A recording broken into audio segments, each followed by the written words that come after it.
Hoka, hey, Alita Army. Welcome to the Alita Livestream of August the 29th, 2025. Ghost in the System, an Alita Battle Angel Story, Part 6, where we discuss all things to do with the movie Alita Battle Angel, the source manga Gumu, and the greatly desired sequels. I am your host, Creek Indian from Linville, North Carolina.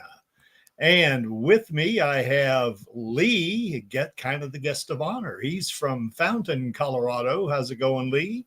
Yeah, going pretty good so far. Cool. And from northeast of Sydney, Australia, down there in New South Wales, we have Max Tack. How's it going, Max Tack? I'm surrounded by Coloradans. Yes, you are. Except one of the Coloradans is in North Carolina. So, well, he's immigrated. Yeah, that's right. So how's it going down under there, Maxie?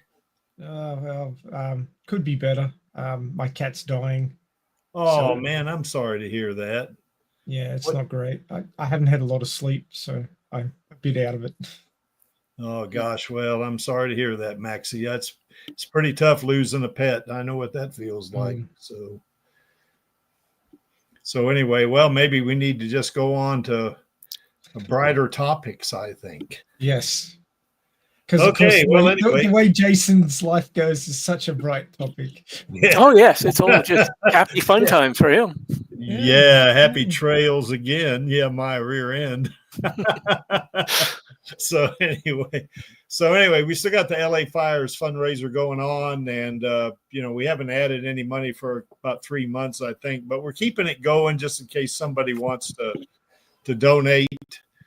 And if you have any money, no amount's too small, you just click on that link you see below the image on your screen, which happens to also be down in the description. So if you click on that, it'll take you to the website and you can donate.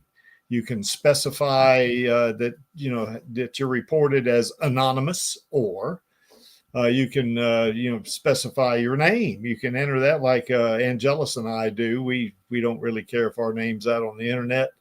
Or you can do like Vladi did when he donated. He just used his internet handle. It doesn't matter. Either way, you can do it, but no amount's too small. So if you got any money to spare, we sure would appreciate it. Guess who just showed up? Now we're surrounded by Coloradans because we have Do Not Stand By from Arvada, Colorado. How's it going, Do Not Stand By? Good, Creek. Sorry, it's been a busy summer and I haven't been around for a while, but I had a great time at the Fan Expo and 4th of July weekend, and I touted my Alita Army shirt all around. So I did my best to get us some Alita presents there. Oh, that's good. Yeah, I'm sorry I couldn't make it that day. I had something else going that I couldn't get out of. So anyway, that's the way it works, I guess, on some of these things. But anyway, it's good to have you on board there. Do Not Stand By. Yeah, it's good to be here. And we got the Alita sequel petition going on. You can see it. I think we've added like 8 since last week, so it's still plugging along. Last week I think we had 178,505, and this week we got 513. So that's 8. And I guess we're trying to get Disney to. This is just one of our ways to get Disney to try to greenlight that sequel. We're not giving up. Or at least the Creek's not giving up because, as I've always said in the past, no cause is lost if there is but one fool left to fight for it. And that would be more than one fool, I am so sure, because we all want that sequel. So come on, Disney, give it to us. Wake up and smell the dollars, Disney. I'm sorry, Maxie? Wake up and smell the dollars, Disney. Exactly. Yeah, I mean, they'd make money on this. I don't get it, Anyway, where's Vladi when we need him? So anyway, there's the link you see below the image on the screen there. That link is also down in the description. You click on that. You have to enter your name and your email address, but you can specify that be held anonymous so nobody will get your name and email address if you don't want that released into the internet. That way you can, keep it private and stuff like that. But if you haven't signed a petition, which I'm sure damn near everybody on this stream has probably signed the petition already, but sign it and help us keep reminding Disney that we want that sequel. We do have Rosa's Queen Studios bust. I'm not going to spend as much time on this as I normally do because Rosa knows we have it. So it's just a matter of what the timing being right. But it's still in the box, and she wants it for sure. And, you know, we're going to get it to her any way she wants it. We will get this thing to her. You know, I mean, that's if she wants me to ship it, I'll do that. Or if she wants me to bring it to her and present it to her, I'll do that too. You know, I'll drive all the way down to LA from Denver to do it, you know, with that thing in the back of my car. So, you know, we'll get that thing to her because we want to express our appreciation, admiration, and affection for our queen. This is not a gift. This is like an award from the Alita Army. To us, this is like an Oscar, you know, although I'm so sure it's probably doesn't carry the weight that an Oscar would. But in terms of how we feel about our queen, it certainly carries a lot of weight with us. We also have the Alita Gaming Network, and I haven't checked it this week because I've been out here in North Carolina trying to get some things squared away with my house out here. So, you know, I got some plumbing issues and some electrical issues and stuff like that. But, I haven't logged into it, but we have fun on this thing when we do log into it. You know, you can, if you do live streaming, you can put the link to your stream in the gaming network. I know Maxie does that for Radio Chaos. Chaos Nova does it for when he streams, and from time to time I will put the Alita live stream link in there as well. We also have a fanfic channel. If you write fan fiction, then you can upload, if it's a short, you can upload the entire document, but I think there's a limit to how much you can upload in terms of the number of characters or bytes. In that case, if you have a longer fanfic, almost like a novel, like what Lee's going to read for us tonight, or like Maxie has, then you just put the link in there and it'll carry you to whatever, you know, service is offering that. And then you can read it. If you do artwork or you do like videos, you can upload that to the user creations channel. If you do something that's maybe very loosely Alita related, or it's maybe not Alita related, then you can upload that in the off-topic channel. We have voice channels, which are kind of like Zoom calls. You get on there and talk to other people on the network. And we do watch parties. Now, I know I haven't done a watch party for a while, but I know Vladi did one here about 2 or 3 weeks ago. I'm not sure exactly when, but he did a watch party. And if you want to do a watch party, you can do it as well. You know, you don't need me there to do the watch party. Although I hope to be able to do a watch party in the near future, you know, because we certainly have watched Alita Battle Angel, you know, on that channel.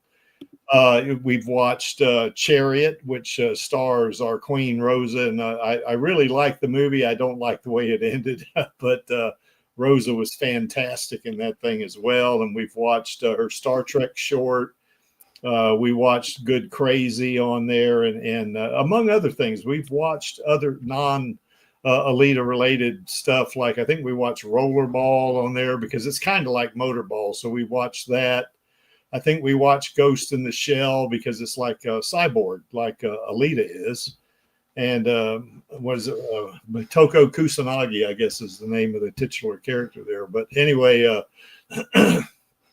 you know, we've watched several shows and movies on in shorts, you know, on the watch party. And if you want to do that, you can do it. You know, all you got to do is if you become a member of the network, and then you can kick off a watch party, and basically you announce it through the watch party text. You could even, you know, advertise it, you know, and then tell people what time to get on the watch party, and you can actually do it without me being there, me or Matu being there. So, you know, just go ahead and join. It doesn't cost you a penny. If you get the basic Discord user, if you get just a basic username, then that's free. If you get I think they have a premium membership there, I think, or at very least they have what's called Nitro, and that costs money every month, but it's not that much.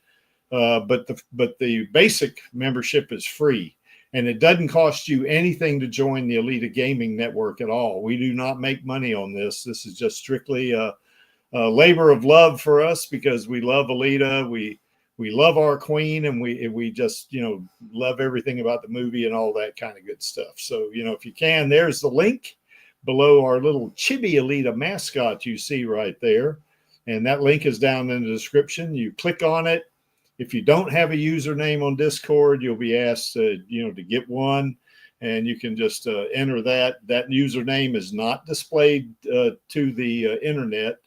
You can come up with an avatar and, what the kind of, like an alias, if you want to think of it as that, or the name of your PFP, and that's what gets displayed. And, your email address doesn't get displayed or any of that stuff. So, we'd love to have you on there. The last I checked about 2 weeks ago, we had 46 people on there, but I'm not sure what it is now. So.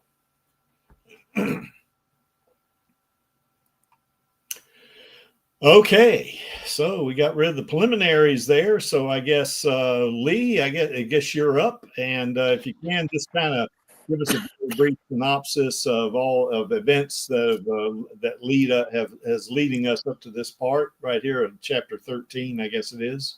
Yeah. We'll go from there. See. Well, Jason, a Air Force veteran from 21st century Earth, got catapulted several hundred years into the future by some mysterious anomaly, finds himself in the area around Iron City, gets work as a farmer, goes into the city, gets attacked trying to save a man from being brutally beaten or murdered himself.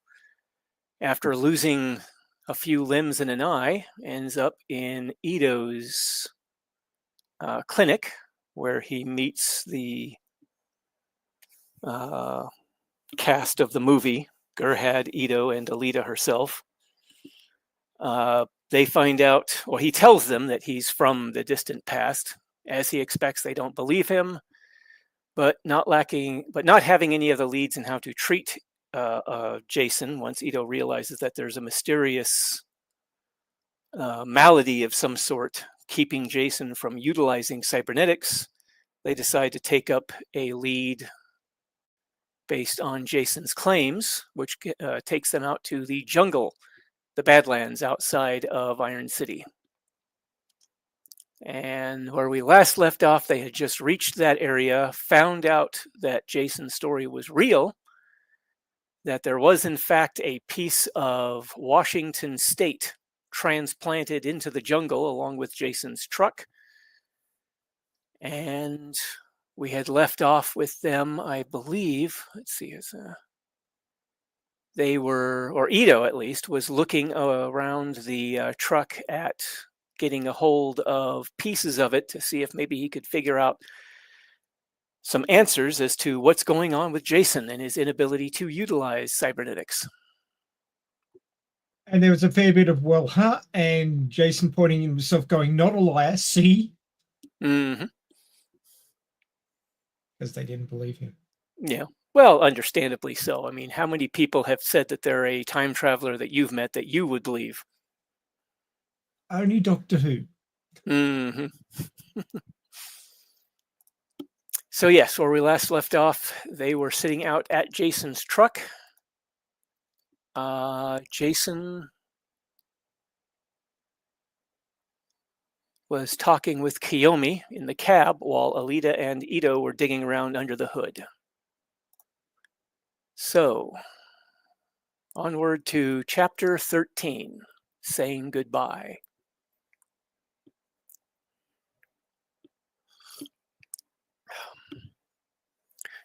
Hey, what's this? I direct my attention to the small object that Kiyomi retrieves from under the passenger seat I'm sitting on. A black rectangular plastic device about the size of a paperback book and only a couple centimeters thick. She holds it up for me to see better, showing the side with a blank white screen. It takes a second for me to recognize it. That's my Kindle. I'd forgotten all about that. It must have bounced under the seat when I crashed. Is it anything like the datapads we use? Ito asks through the open driver's side door. He and Alita are finishing up placing their haul of parts onto the small tarp I had on hand. The tarp itself is spread out on the driver's side of the surface of the road near the rear wheel where I watched them lay it out earlier. Kinda, I respond with a glance at the Kindle in Kiyomi's hand. It's specialized for reading books in digital format. Kiyomi sets the Kindle on the dashboard in front of me. My gaze lingers on the little device for a moment and my mind wanders as memories flood in, causing me to miss something that Ito says. I shake myself back to awareness and turn towards the driver's side where Ito's standing, leaning partway into the cab. Apologetically, I raise my eyebrows at him and I ask, "Sorry, what was that?" "We're going to grab a quick bite to eat," Ito says patiently. "Are you all right here?" I almost shrug and tell him yes, then quickly change my mind. "Actually, if it's all right, I'd like to sit in the back." Despite this nagging sense that I'm somehow overstepping bounds, Ito and Alita seem quite happy to help me into the bed of the truck, where I lean up against the back of the cab. Having helped me into position, Ito settles down nearby, taking a seat on the passenger side wheel well. Kiyomi finds a spot near the now open tailgate, her back against the side wall of the bed. Alita hops back out and comes around to stand, leaning against the side of the truck near Ito, her forearms crossed and resting on the top of the sidewall. Ito and Kiyomi start in on their food while Alita nibbles absently on her own, staring off in the distance, looking lost in thought. Having no real appetite, I lean my head back and look up at the open sky, framed on either side by the tall evergreens. The sun is overhead now, probably just after noon, and I close my eyes against its brightness, feeling it warm my face. Unneeded for the moment, the harness lays on the floor of the bed near me. Next to it is my jacket, which I'm grateful to finally get out of as well. It had been making me sweat profusely in this warm jungle climate. I take a moment to enjoy the faint breeze as it cools my skin. Thoughts blur together until they're just a rushing sound in my head. I take a deep breath and very slowly let it back out, trying to shake off this darkening mood to no avail. My depression, doing what it will, and I'm just along for the ride.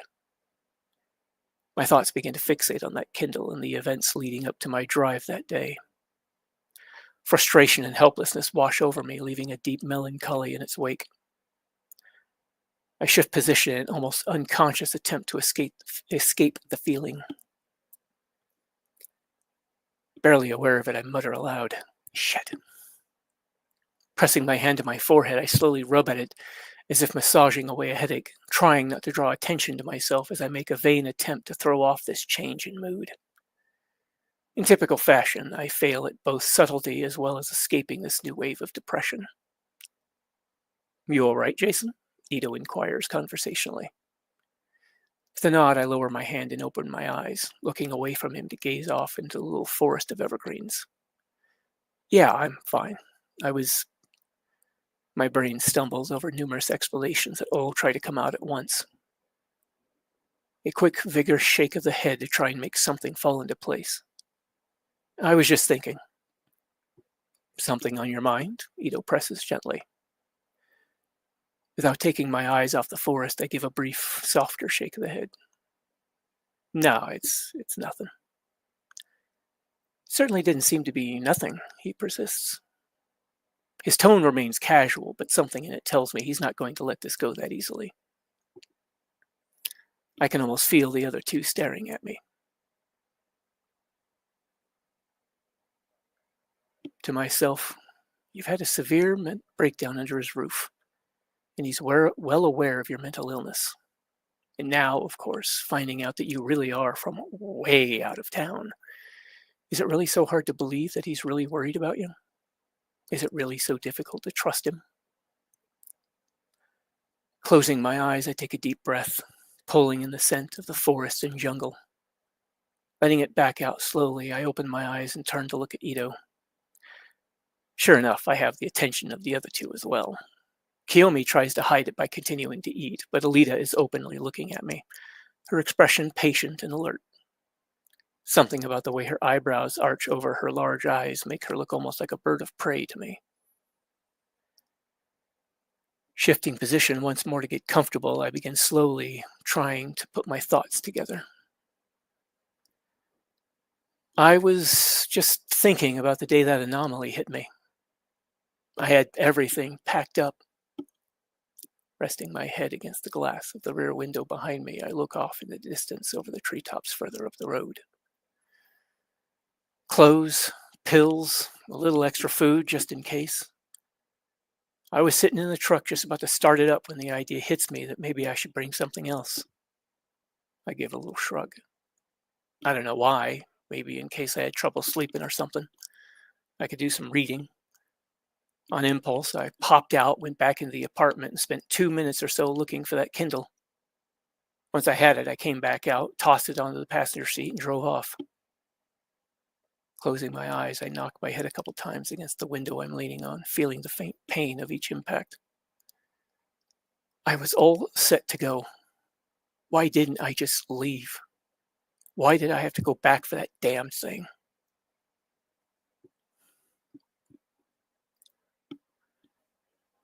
Painful emotions well up, and I feel my brow tighten and furrow as I fight to keep them from my face.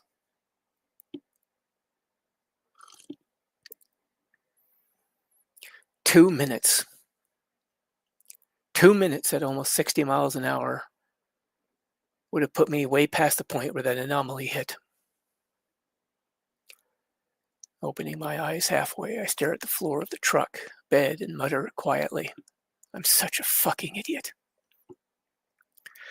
There's a sudden impact on the side of my head as something small and light bounces off it. It's not particularly painful, but I certainly feel it. Startled, I look over in the direction of Ito and Alita to see where it came from. Ito and Kiyomi are both looking at Alita with expressions of mild surprise. Kiyomi seems unsure of how to react as she watches this little scene unfold with a wary look in her eyes. Alita is staring at me, her eyebrows drawn down in an annoyed look, both of her hands empty. A quick glance downward shows me what's left of her snack bar lying next to me where it landed after bouncing off my skull. I look back up at her and blink, momentarily speechless. Stop that, she says evenly, or I'll throw something heavier at you. The shock passes and I look questioningly at Ito. He merely shrugs, a tranquil expression on his face. There's a quiet snirk from Kiyomi as she quickly stifles a laugh. When I glance over at her, she straightens her features and goes back to nibbling on her food as if nothing happened. Alita glances over at the roadway stretching off into the woods behind the truck. You can't undo this, and you're not to blame for it. Turning a piercing gaze on me, her voice becomes both stern and sympathetic. So stop beating yourself up over it. I'm truly sorry about what happened, she gestures towards the jungle, but you need to focus on this world now. Wearing a more somber expression, Ito spreads his hands, saying, She's right. I really wish there were something we could do to send you home, but he shrugs sadly. At the very least, this does help me understand you a little better. If it's any consolation, what I said before still stands. You'll have a place with us until I can get you fixed up. A glance of fatherly affection in his adopted daughter's direction. As long as Alita's okay with it. Alita gives a slight shrug, saying to me, Well, you haven't been any real trouble. Her voice and expression become playfully menacing. Yet. Despite the playfulness in her tone, the menace brings on brief memories of the shocking violence I've seen her commit. Even so, the depression lifts a little. But even a little is like a tremendous weight being lifted from me. I manage a smile, or something approaching one at least. Yeah, you're right. I direct my attention more towards Alita.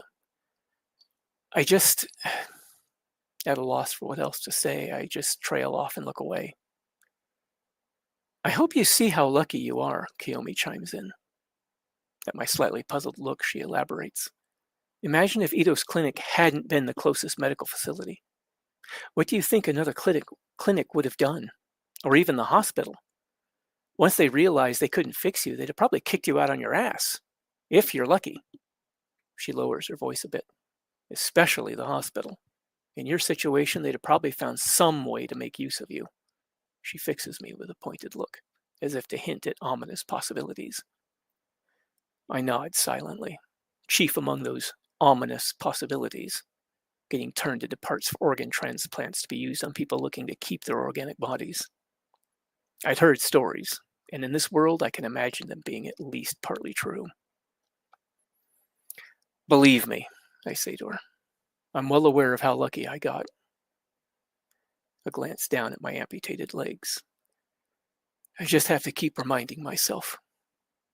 Feeling that something more needs to be said, I tried to find the words but fail.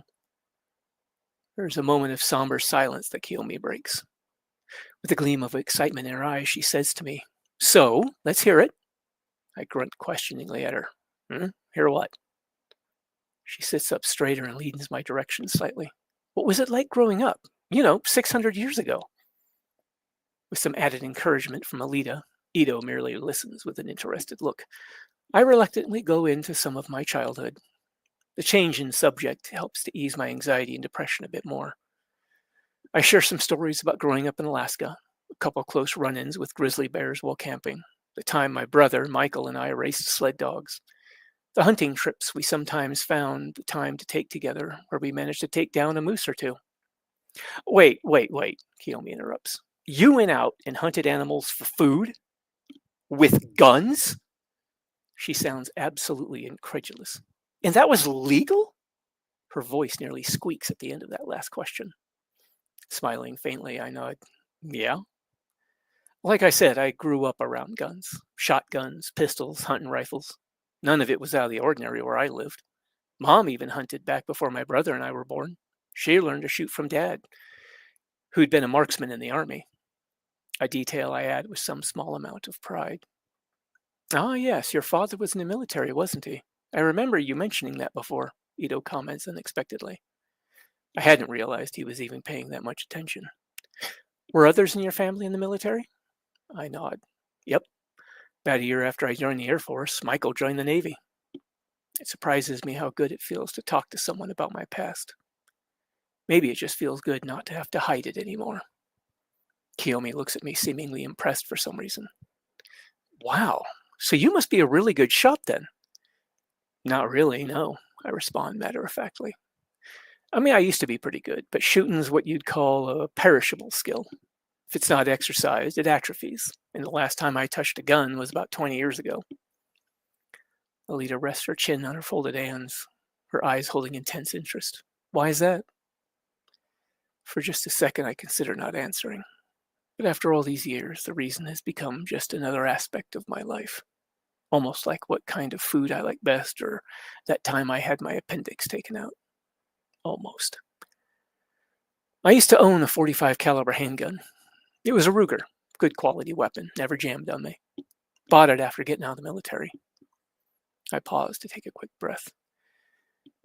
When I was around 32 years old, life took a nosedive and I fell into one of the worst depressions I've ever dealt with. I shrugged, stating almost emotionlessly. One evening, I put that gun to my head and came to within a hair's breadth of pulling the trigger. Oddly enough, it was stolen not long after that. Ever since then, I've never owned another gun. I take a quick drink of water, ignoring the looks the others give me. That aside, if I ever get my hands on a gun again, I'm pretty sure I could use it. I'd probably have a hard time hitting the broadside of a barn, however. A quick shrug, at least until I had some practice. A rather heavy silence follows that confession of near suicide, and I decided to try changing the subject. I turned to Ito. You mind if I ask you a question about your bounty hunting? Ito glances in Kiyomi's direction, his expression bordering on uncomfortable. I suppose so, depending on what it is. Since I've been staying with them, I've been getting the impression that Ito keeps his extracurricular activities relatively quiet. But since he seems okay with it, I ask away.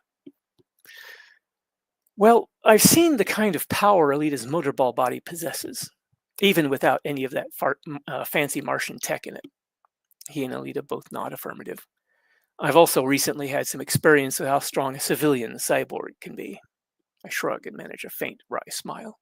Getting no reaction to my rather lame attempt at humor, I hurry on. So I was curious, how have you survived all this time against targets like that? Or do you have some augmentations hidden in there somewhere? I nod towards his seemingly all organic body. Ah, that. He reaches down and picks up his hat to hold it gently by the brim, letting it hang between the first 2 fingers and thumb of each hand. No, no, I have no augmentations of any kind. So a good deal of my success could be attributed to my weapon. It's a custom-built rocket hammer.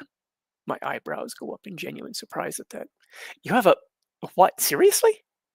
Ito smiles, seemingly pleased at my reaction. Seriously. I had originally built it for a motorball paladin, but the smile fades a bit and his gaze drops to the floor. Ah, I nod understandingly. This must have been around the time his daughter was killed. I hurry onward.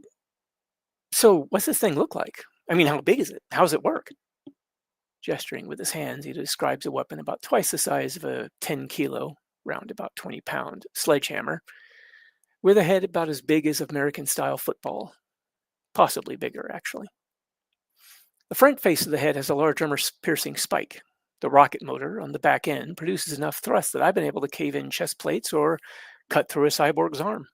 Ito makes a chopping motion with a free hand against the elbow of his other arm. It has a revolving cylinder that holds 4 fuel cells. Each one can sustain the rocket for about half a dozen uses. The cylinder he describes is very much like what you might see on a 4-shot revolver. It's an excellent weapon, Alita chimes in proudly with a glance at Ito. Well balanced. Considering who's saying that, that certainly sounds like high praise. Despite my efforts to suppress it, a sense of excitement causes one side of my mouth to come up in a slight grin. Good Lord, I say, genuinely impressed. I've seen weapons like that in stories and movies, but you really built one. Indeed, Ito says with a nod. Perhaps, if you're interested, I could let you have a look at it when we get back to the clinic. I feel my grin get bigger. Yeah, that'd be great. It catches me a little off guard how excited I am at the prospect of seeing a real-life rocket hammer. My mood lifts considerably. I suppose it's my old interest in science fiction stories and technology resurfacing again. Surprises me that it can still happen, considering where I've ended up. After a little more discussion of the technical aspects of Ito's unusual weapon, it's decided that we should be heading back. The others begin packing everything up while I sit and look around at this little piece of what was once home. Once again, my mood takes a bit of a dive, and I'm hit with an almost overwhelming desire to stay. A part of me is tempted to beg them to leave me here. I really don't want to go back to Iron City, or that clinic, however welcoming Ito and his little family have been. Considering what's involved in getting me through the gate, it might be a very long time, or never, until I can see this place again. The truck is closed up as well as can be, considering the damaged driver's side door. Then Alita climbs into the bed to help me back into the harness. Hold up a sec, I say, putting up my hand to forestall her. I glance at both her and Ito and swallow the lump that forms in my throat. Could I just have a moment, please? Alita opens her mouth to say something, but instead looks over at Ito. Ito nods. Let's give him some space. The 3 of them retreat a little ways off to wait. I sit in the bed of my old pickup truck and take a last look out at the forest. Tears try to well up, but I blink them away. Homesickness sends a spike of heartache to my chest, but the pain isn't quite as bad this time. I reach over and gently rub at the unfeeling cybernetic interface system implanted on the end of my residual arm. Becoming acutely aware of the blindness of my inoperative right eye, I close both eyes. I have to wonder just how much more of me is this world going to take. A little voice in the back of my mind utters a plaintive cry. I want to go home. I ignore it and instead whisper a prayer under my breath. Thank you for granting me this moment.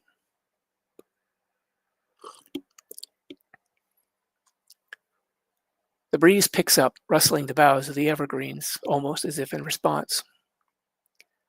After a few minutes, footsteps approach and I hear Ito's voice nearby.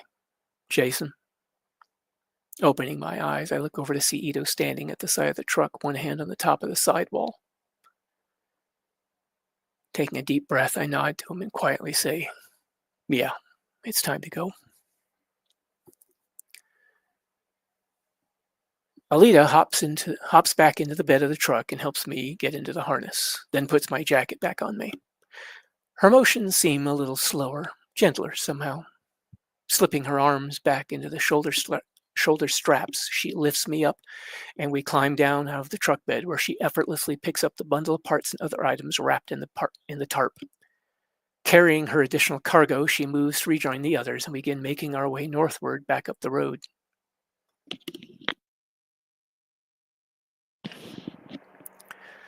I turn and watch over my shoulder as my old pickup shrinks into the distance. After some travel, another glance back finds that the curve in the road has put trees between me and the final resting place of my truck. The last vestiges of home, I think to myself. With more determination than I thought myself capable, I've pushed the thought away. There is no home to go back to. That place died hundreds of years ago. It's a thought that leaves me cold and empty. Upon reaching the end of the road, just before the boundary line, Alita stops and turns partway around. It takes me a moment to realize she's letting me have one last look. The others pause with her. Then the moment passes and she steps over the line into the jungle and turns westward, leaving what remains of my world behind. I'm unable to hide the sadness as I say to her in a voice just above a whisper, "Thanks." In response, she simply nods and briefly frees up one hand to gently pat my arm. We make it back around the western side of the circle and reach the little animal trail we used to get here. As we make our way along the trail, sleeplessness catches up to me and it becomes more and more difficult to keep my eyes open. After another quick rest stop, we continue on. Aside from Ito cataloging his finds, the group is quiet. During the last hour, I'm unable to keep myself from falling into sporadic sleep. The next time I'm awakened, we're finally back at the van. The sun has gotten much lower in the sky, indicating a great deal more time has passed than I'd realized. My best estimate puts it somewhere around 4 in the afternoon. The sun will set in another couple hours or so. I now feel even more exhausted and run down. I'm set into the back seat with Ito while Alita takes the front. As soon as Kiyomi starts us back down the little dirt road towards Iron City, I'm already dozing off.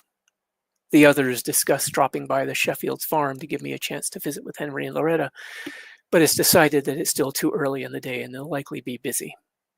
Although I agree with their assessment, I can't help but feel a certain disappointment. Would have been nice to see them again.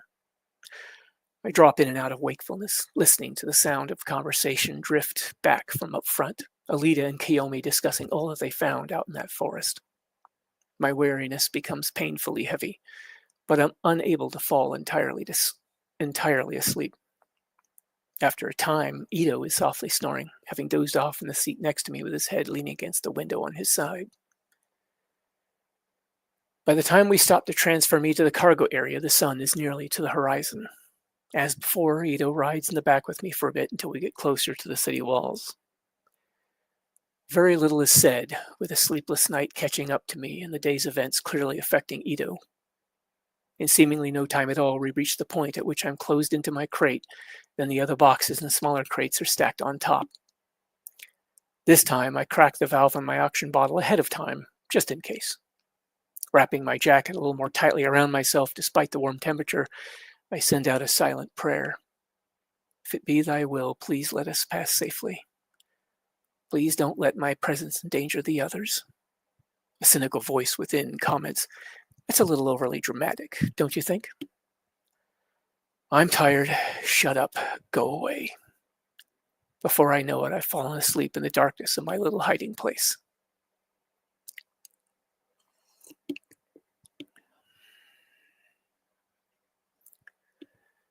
A loud mechanical voice reverberates through the air, awakening of the start. "Initiating scan. Remain where you are." Dull fear coils itself in my chest, but knowing that I am powerless to affect the outcome of whatever occurs seems to grant me a certain sense of calm acceptance. It may also be the mild sedative that Ito had once again given me earlier. I close my eyes in the dark and wait for the feeling of high-velocity rounds ripping through my body. Scan for re-entry into the city is a half hour longer than the one to leave. At the end of it, we are cleared to pass. The van gently lurches into motion, and I let out a quiet sigh of relief. Time seems to both fly by and drag as I wait for the last stop to arrive. When it does, it isn't long before I get the sense that I'm being carried. Another brief sensation like an elevator descending. Then the lid of my crate is quickly unlocked and flung open to reveal everyone standing around looking down at me. The closest is Gerhard. "You all right?" she asks with faint concern. "Yeah," I respond, holding my arm out to her. "Get me out of this thing." Alita gently pushes past Gerhard and reaches down to effortlessly lift me out of the crate, quickly depositing me into my wheelchair. As she does so, Ito hangs up his hat and coat. Kiyomi stands off to the side, looking a little lost. "Okay," Gerhard says, looking intently at Ito and Alita. "Everything's unloaded. Now, you going to tell me what you found out there?" I remain silent, figuring it best if the others explain what they found. Ito turns to the nurse, puts his hands on his hips, and looks briefly down at the floor as if gathering his thoughts. Then he raises his eyes to look at her.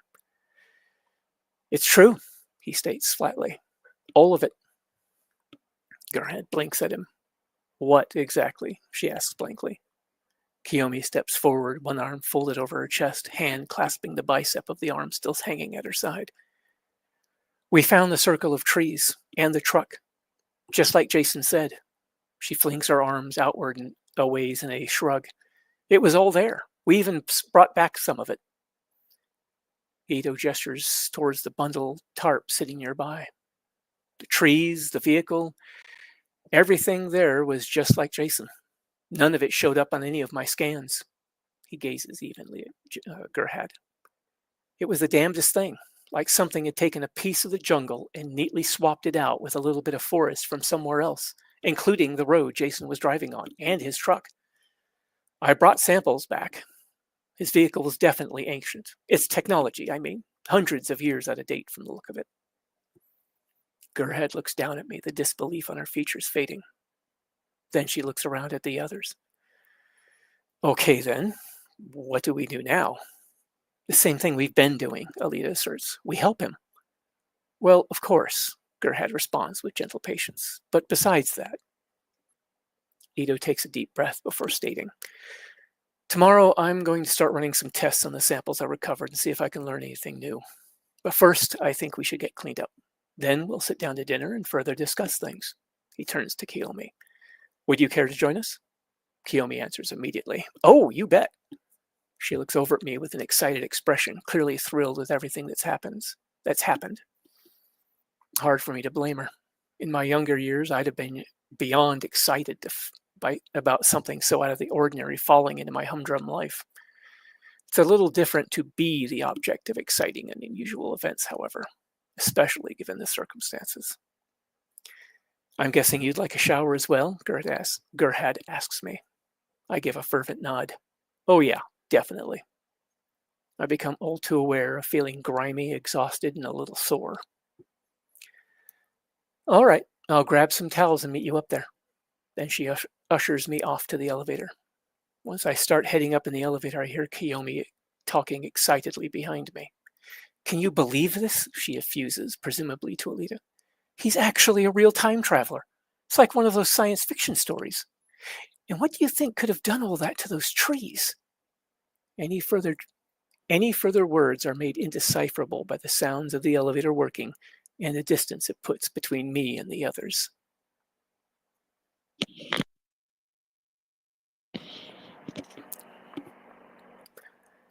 In spite of knowing I probably shouldn't take too long, I can't help sitting under the hot shower, luxuriating in the feel of the water washing away the sweat and dirt.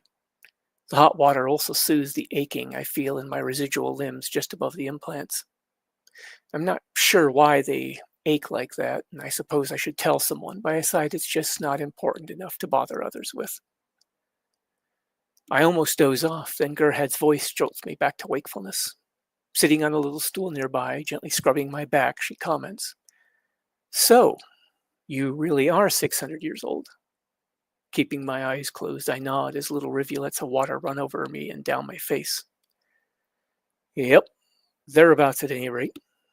Lazily, I add, "I think I look pretty good for my age." She chuckles softly in response, then says, "First a 300-year-old Martian cyborg, and now you. Not the kind of patience I ever imagined we'd be getting around here. Not that I'm complaining, mind you." Letting my head hang a bit, I open my eyes to look down at the floor of the shower past the mechanical additions on the ends of my abbreviated legs. After a stretch of silence, I quietly say, "You know, I kinda envy Alita." As soon as the words leave my mouth, a part of me hopes I wasn't heard over the sound of the shower. She pauses her gentle scrubbing to ask, "Oh, how so?" I hesitate before answering. Well, despite the frustration that must come with her amnesia, at least she doesn't remember the life she lost. She got to start over again, more or less. There's a somewhat uncomfortable stretch of quiet before Gerhard resumes scrubbing and responds with a gentle yet scolding tone.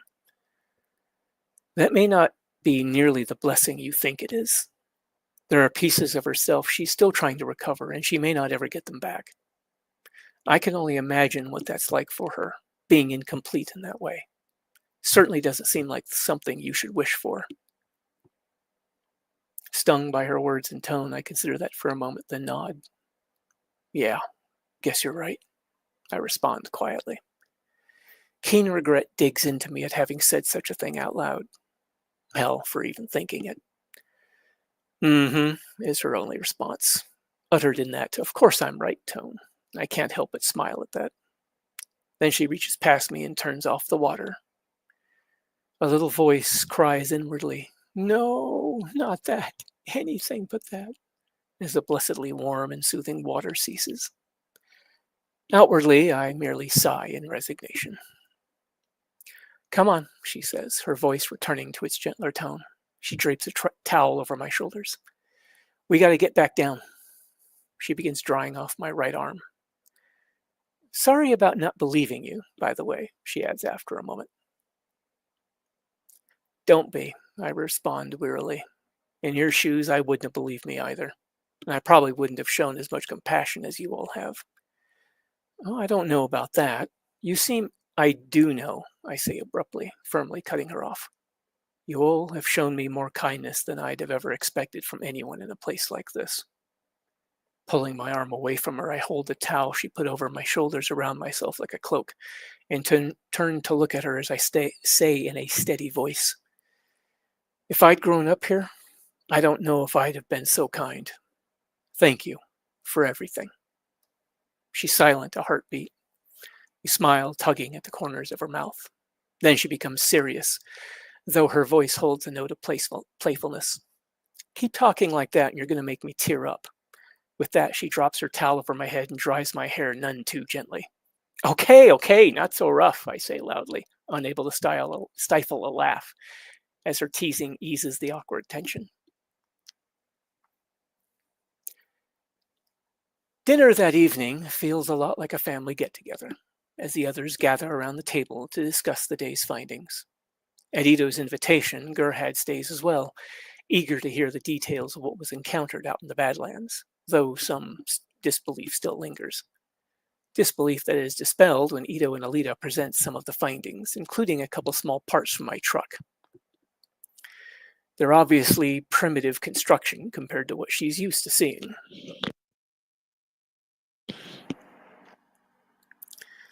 Despite being tinged with a strange detachment, my mood is significantly improved. It is with some surprise that I find myself smiling more, and even laughing a bit as I actually manage to joke around some while we talk about the day's events. For the first time since coming to this world, I feel as if I can actually be myself and not have to worry about hiding who I am and where I'm from. Almost reflexively, I attempt to distance myself from this feeling, with varying degrees of success as the evening wears on. After we're done eating, we head into the living room area where we continue conversing. Me in my wheelchair, Gerhard in the cushioned chair next to me, with Kiyomi, Alita, and Ito on the couch across from us. After a bit more talk, eventually the subject of Alaskan camping comes up, and I go into a bit more detail of it. So you and your family would head off into the woods and just live out there for a few days? Gerhard's voice matches her somewhat befuddled expression. And this was something you all considered fun? Smiling crookedly, I shrug. Yeah, it was nice to get away from everything for a little while. I stare off in the distance as I go on. During the day, we'd go fishing or hike around and explore. At night, we'd gather around the campfire and talk about... I shrug again. Whatever. No sounds of vehicles or other people, no city noise. Just the sounds of the forest, wind rustling through the trees, and the occasional animal off in the distance. For just a second, I can almost smell wood smoke and clean mountain air. Then I pull myself back to the present and look around at them. Guess it sounds kind of silly to you guys. Kiyomi shakes her head. No, that actually sounds kind of nice. Her mouth turns down in a slight frown as her gaze goes past me to the windows. Getting out of this city, going somewhere quiet like that. Alita puts a hand over Kiyomi's and gives it a gentle squeeze. In the glance the two of them give one another, I get the barest glimpse of a shared pain that's briefly written on both their faces.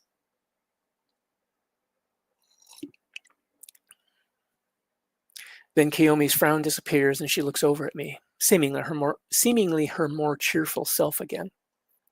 Yeah, that actually sounds kind of nice, being able to do something like that with your family. She looks out at the windows again. Well, it's getting late, so I'd better head home. Gotta get an early start tomorrow morning. With that, our little circle breaks up. Alita and Ito give Kiyomi a quick hug goodbye. Turning towards Gerhard, Kiyomi asks her, "How about a ride home? Save you a taxi fare, and you're not far out of my way." Gerhard quickly replies with a smile, "I'd love that, thank you." "I'll join you," Alita says as Gerhard moves to join Kiyomi. "Make sure you two get home okay." As the three women say their goodbyes to Ito and I, the thought occurs to me that Alita may just want to talk with the other two for a bit longer. After all, it's not like she'll be in any danger walking home, even at this late hour. I can't imagine that any criminal sorts would be stupid enough to try anything considering her reputation. And if there are criminals that stupid, I think to myself with a touch of grim humor, well, then I guess the average IQ of the city will go up a bit. Ito and I wave to the trio as they head out into the darkened streets towards Kiyomi's van. Once they're gone, the stresses of the day as well as a sleepless night crash in on me. But so too does a sudden urge to talk to Ito about something that's been bothering me. As Ito walks back towards the kitchen, I turn to him. "Got a minute?" Stopping in his path, he turns a questioning look towards me. "Certainly. What's on your mind?" Hesitation drags at me, considering the subject I want to discuss. "Well, it's..." Shaking my head slowly, I fumble for the right words, praying I won't find some way to end the night on a sour note. Or worse. "It's about Alita." He nods, a knowing look in his eyes. "Ah. You still have some concerns about her, I take it." I feel my brow tighten as I strain to find a diplomatic way of putting it. Something like that." Ito walks over to the chair Gerhard was sitting in and settles himself into it. "It's all right," he assures me. "I expected as much, considering the difficulty you seem to be having around cyborgs. To be honest, I'd been hoping you would be willing to talk about it." While I'm sure it's meant to be reassuring, this comment instead puts me a little on edge. Does he really have an idea of what I'm about to ask? Or is he going to be unpleasantly surprised by my question? Maneuvering my wheelchair, I park near him, but just out of arm's reach. "Look, my tongue fumbles over the words and a nebulous panic nearly derails my whole train of thought. "I don't want you to think I'm ungrateful for everything you guys have done for me. I am, really. You and Alita allowing me to stay here while you try to fix whatever's wrong is... well, I don't think I can ever repay it. I guess it's just My eyebrows come down and together as I struggle, not just to get the words out, but to get the right words out. Ito's eyebrows raise slightly, one corner of his mouth turning upwards in a faint half smile. As I said, it's all right. Whatever's bothering you, you can ask me. I meant it. Anything at all. Letting out a short sigh of exasperation at my inability to articulate the thought, I tried a different angle. How long has it been since you found Alita? He raises one eyebrow quizzically before answering. Probably about 5 months or so. Why? Another sigh, this time to steady myself before continuing. Okay, bear with me here. That area hanging below Zalem, that looks like a wrecked funnel where all the junk is dumped into the scrap heap, that used to be connected to the ground, didn't it? It did, yes. Despite his obvious confusion as to where I'm going with this, he patiently follows along. Was it destroyed in the fall during the fighting? He settles back, crossing one leg over the other, resting an arm on the arm of the chair. No, actually. That was destroyed sometime after the actual fall, I believe. There was a plague, a bioweapon that had been released on Earth. It was burning through Earth's population on the grounds. The leaders of Zalem at the time had the connection access ways destroyed to keep the infection from spreading up to Zalem. A little stunned by that bit of unexpected information, I momentarily abandoned my original question. Really? Well, isn't that some shit? That means that at the end, it was no war if Mars and Earth were releasing weapons like that at each other. They were simply trying to wipe each other out. Genocide on a planetary scale. To say nothing of any colonies that might be out there. Alita's memory of fighting on the moon comes to mind. Or had been out there. Those colonies might very well be long dead. There really may not be much of anything left of humanity.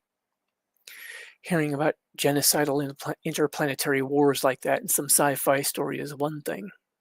Being here on the remains of a world in which it happened is chilling. Stories and images from survivors of genocides flash through my mind. Mass graves, mutilated bodies, a myriad of horrors of war inflicted on both soldiers who fought those wars and the regular people who were caught up in them. I experience a momentary, detached, sickening sensation.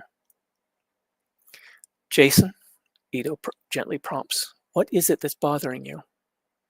With some effort, I pull my badly derailed mind back on track. Keeping my eyes directed on the floor past the chair he's sitting in, I say, I don't know much about retrograde amnesia, but I've been wondering. Takes me a couple of tries for me to actually get the next words out as Ito patiently waits. Feeling as if I'm treading on very thin ice, I take a deep breath and go on regardless. Is there any chance that the person Alita had been back in that war could resurface and reassert control in some way? In other words, is there any chance that the elite Martian soldier buried somewhere inside your adopted daughter could awaken one morning instead of Alita, come down to breakfast and splatter you all over the kitchen because she believes the war is still on and everyone in Iron City needs to die? Without even really being aware of it, I brace for an angry, violent outburst from Ito. I'm entirely too aware of being helpless, in a wheelchair, and sitting across from me is a cyber surgeon who also happens to be an experienced killer. Surprisingly, the doctor simply nods and gives me a rather understanding look. Well now, that's an interesting question.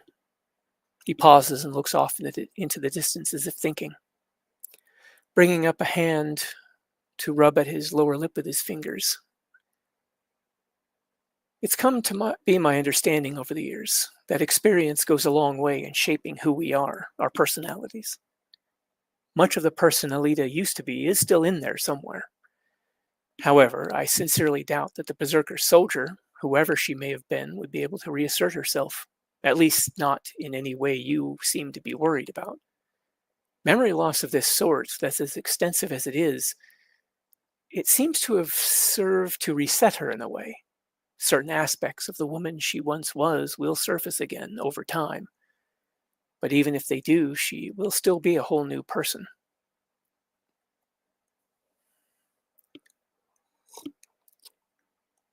Putting his arm down again, he looks directly at me. Correct me if I'm wrong, but you are concerned that she'll suddenly start thinking she's fighting that old war again. Feeling a bit guilty for even bringing it up, I shift uncomfortably. Well, not quite that literally, but yeah, the thought had crossed my mind that she could regress in some way. Combine that with the kind of power she seems to possess, and true, she could do some real damage, Ito says, firmly cutting me off. He looks me directly in the eye. In the time I've come to know her, she and I have become a real family. I care deeply for her, and I have every reason to believe she feels the same towards me. I trust her implicitly. He carefully stands up and takes a step towards me. I very nearly recoil in alarm as he reaches down and puts a hand on my shoulder. You can too, he says. I let out a long sigh of relief, releasing a pent-up anxiety that had been buzzing inside me. Yeah, I respond, lifting my glasses to rub at my weary eyes. I suppose you're right. Sorry for bothering you with this. I sigh again, feeling like a complete ass. Removing his hand, he straightens up. As I said, it's all right. Believe it or not, I understand your concern, especially considering what you've been through. Please, trust me when I say she's not going to harm you or anyone else without very good reason. I can only nod in response as I fight to suppress a sudden yawn. After it passes, I tell him, sorry about that. No need to apologize, he says with a hint of a smile. You look like you've had a very long day. Why don't you head up and get some rest? I can clean up down here. Feeling a little guilty about leaving him to do all the cleanup, I'm hesitant to take his advice, but bone-deep weariness wins out. Yeah, guess I probably should. Have a good night. I maneuver past him and start down the short hall towards the elevator, then stop and turn back. I know I've already said it, but thanks again for everything. You're quite welcome, he says with a nod. I head off upstairs. The next morning, I awaken to a room brightened by morning light. Half-remembered nightmares drift to mind, but none were bad enough to disrupt my sleep. For most of the day, my mood is a strange mix of cheerful, clouded by a nebulous dread. Sharing the secret that I'd kept hidden for the past year, and having people believe me has changed things, though in what way and to what extent I can only guess right now. For the moment, I'm finally starting to believe that I may not be alone in this.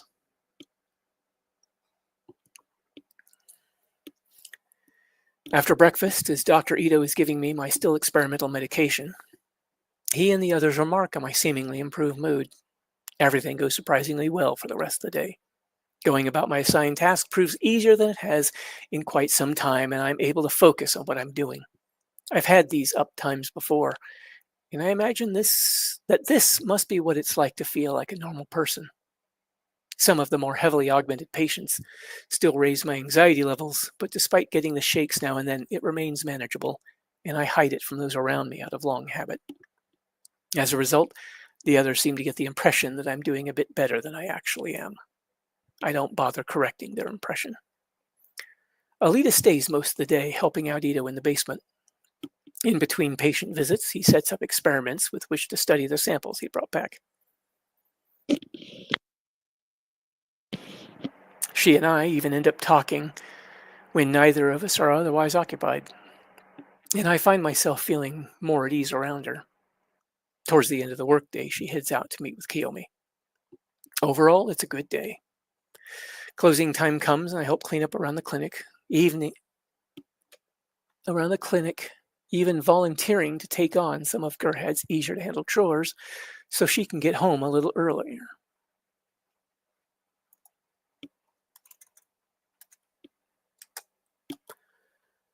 Afterwards, I work up the nerve to ask Ito about that rocket hammer of his.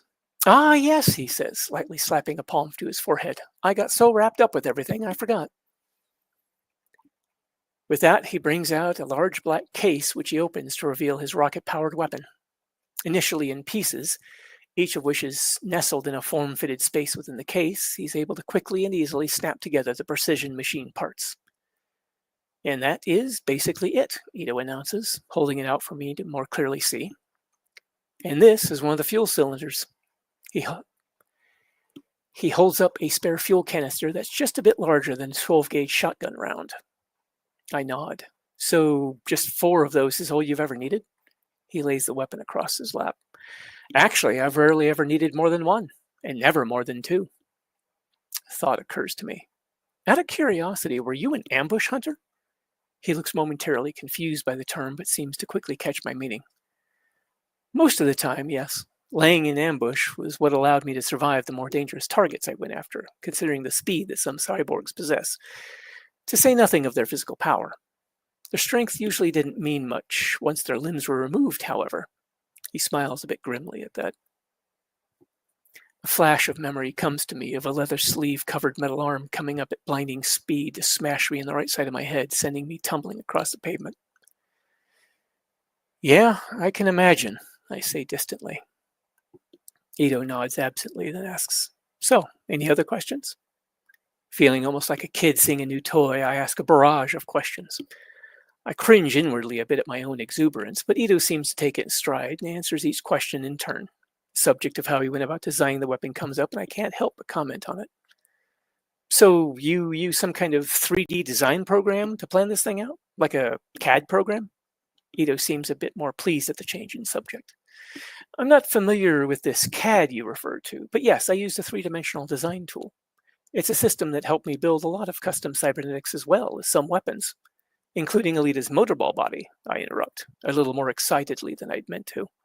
Despite my feelings about motorball in general, her motorball body, with its rich purple color and silver trim, has always struck me as an elegant piece of machinery. He nods, smiling broadly. Including that, yes. I hit the brakes on my excitement a bit for my next question. If you don't mind my asking, what kind of weapons? A brief pause as Ito considers his answer. Well, aside from the plasma emitters I copied from Alita's berserker body, mainly just various kinetic types, spikes, blades, that sort of thing. He shrugs faintly with one shoulder. I'm not exactly a weapons expert, and those sorts of weapons are typically more than sufficient for our purposes. I nod thoughtfully as my gaze flickers over the rocket hammer. I figure more ancient-style melee weapons like that are also less resource-intensive and easier to manufacture. Likely pretty important traits in such a poverty-stricken place as this. Ito interrupts my musings.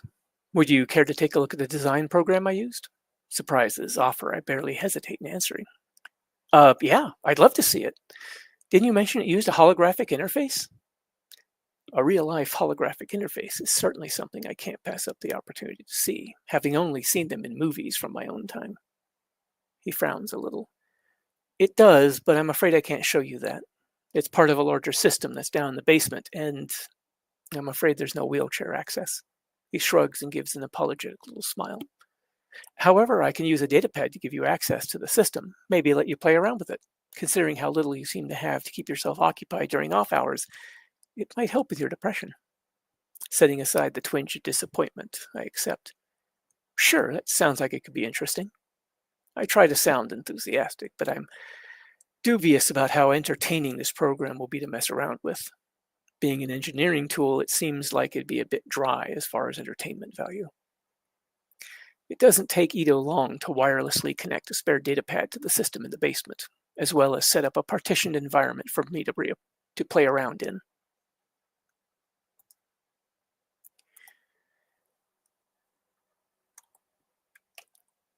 Then he gives me a quick rundown on its functions. The graphical interface layout bears little resemblance to what I'm used to, but it is incredibly intuitive to use once I learn what each of the major interface elements does. Ito is a little surprised at how quickly I pick up on it. Glancing up from the screen with a half smile, I comment, we had computers back in my day, and regardless of how advanced the back-end stuff is, an interface is still an interface.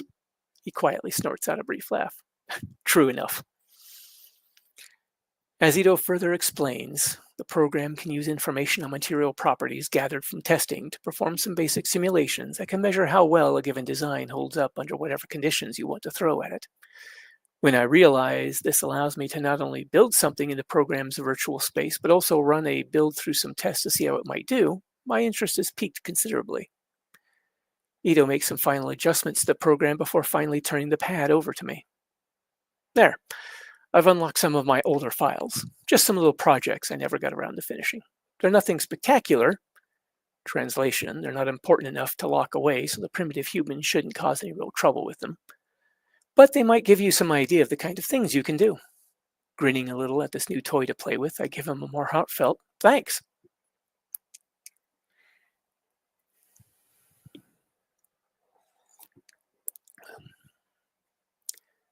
Later that night, after dinner and all the other little end-of-days activities, I sit in bed and fiddle around with Ito's 3D design program. At first, I go through old plans for some simplistic-looking cyber limbs that were probably meant to provide good quality functionality without requiring a lot of expensive parts and materials. The dates on them are years old, long before my arrival. Then I come across an old solid-fuel rocket motor, likely a precursor to Ito's current liquid fuel rocket for that hammer of his. According to the notes, its one-use nature meant that it didn't have the reusability that Ito required. I load the design and run some simulations. Nothing particularly exciting happens. Then, after noting the chemicals used in the fuel, I crank up the primary element of the mixture to levels that the program warns me could be dangerous. Running the simulation results in quite the fireworks show as the fully colorized, realistic three-dimensional image plays out the most likely result. I watch the exploding rocket blow the back end of the virtual hammer to fiery bits. Running the simulation at slower speeds allows for some really neat effects. Ooh, sparkly, murmurs my tired brain in childlike glee. Then an idea hits me. What if I could design something that Ito could get some real use out of? In all honesty, I doubt I could really come up with anything, but I figure I could at least try. Alita's earlier comment about learning a new interest comes back to me, and this settles my resolve. I open a new project. After a bit of thought, I go back to Ito's old solid-fuel rocket motor. Despite my dislike of war itself, one of the things I've always had an interest in was military hardware, particularly main battle tanks. Before going into the Air Force, I had strongly considered joining the Army so I could be part of a tank crew, but my father had talked me out of it. His own time in the Army led him to advise me against it. So I settled on something tank-related that I happen to know a good deal about. I copy the little solid fuel motor into the virtual space and begin modifying it. Using the eminently helpful systems within a design program, I alter the fuel mixture to burn faster and hotter, but hopefully not too hot. Next, I hollow out a cone-shaped space in the business end of the motor's solid fuel the point of the cone directed inward. After carefully shaping a hollow, open-ended cone of fairly thin copper metal, I place it into the cone-shaped cavity so that it sits flush against the solid fuel. Putting together a rudimentary firing chamber, one that hopefully won't blow apart so easily, I set the modified motor inside it and run the simulation of the fuel-turned explosive being detonated. The results are, surprisingly, very much like what I was hoping for. The force of the explosion compresses the cone of copper into a narrow molten stream that jets out almost a dozen centimeters. A miniature, high-explosive anti-tank round. This one, however, remains in the firing chamber when detonated. Otherwise, it'll probably be counted as a gun-type weapon, and I certainly don't want that. Instead, I begin drawing out a plan to try and make a bumper trigger to set off the heat round when the hammer impacts a target, which unleashes the stream of molten metal to burn a hole into the target and hopefully cause some real damage. Initial results are almost shockingly promising, but it'll still need a lot of work before I can show it to Ito and see what he thinks. No reason to show him some half-assed project that has no chance of working in the real world. My hope is to provide him something that might allow for some extra options to his bounty hunting arsenal, assuming I can get this thing to work the like I want it to. Well, only one way to find out. End of chapter.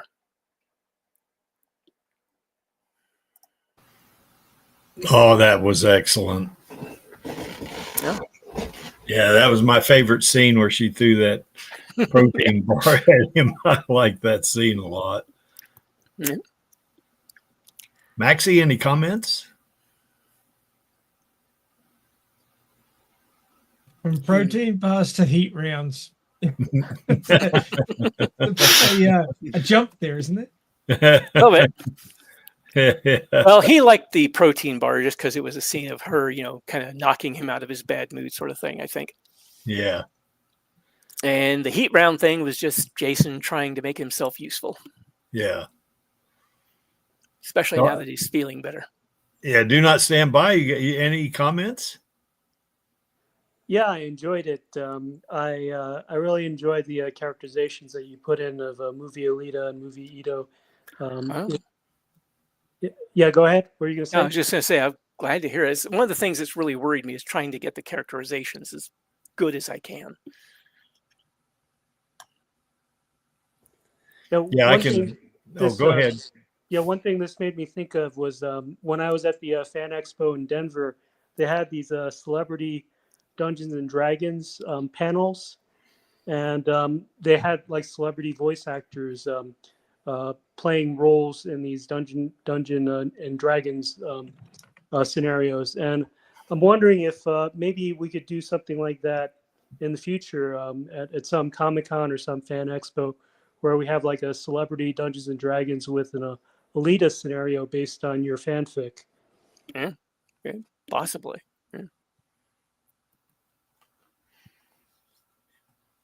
Yeah, I can really see the character in the movie, an extension of that in your fanfic. To me, it's just a natural progression to me.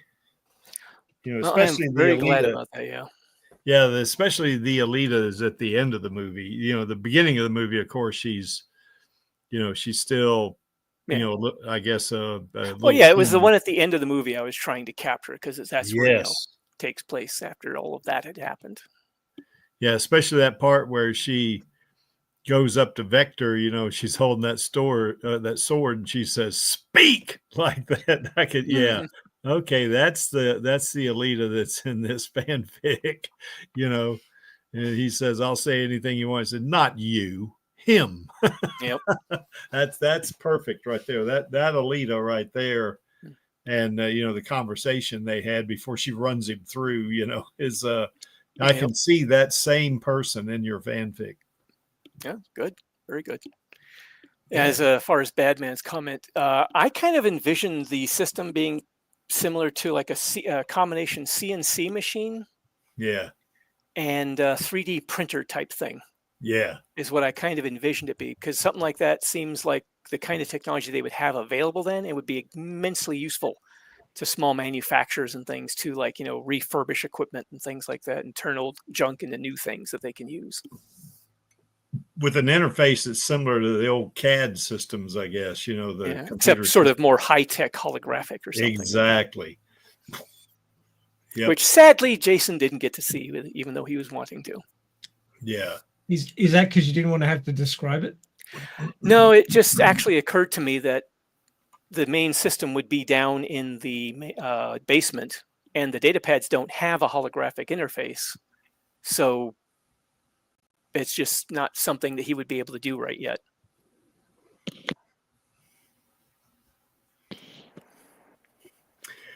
Well, any other comments? Spoil, but I do know he goes down to the basement at one point. Yeah. Yeah, I just never got around to having him, revisit that subject. At least not, in the foreground, as it were. Fair enough. Maybe that's something you can put in chapter 30. Maybe he. Well, chapter 30 is involving quite a few other things. Oh, okay. Yeah. If you haven't read chapter 6 yet, then chapter 26, that will give you some hints as to what the things Jason ends up dealing with are going to be. Okay. Chapter 30 is all full up. Yeah.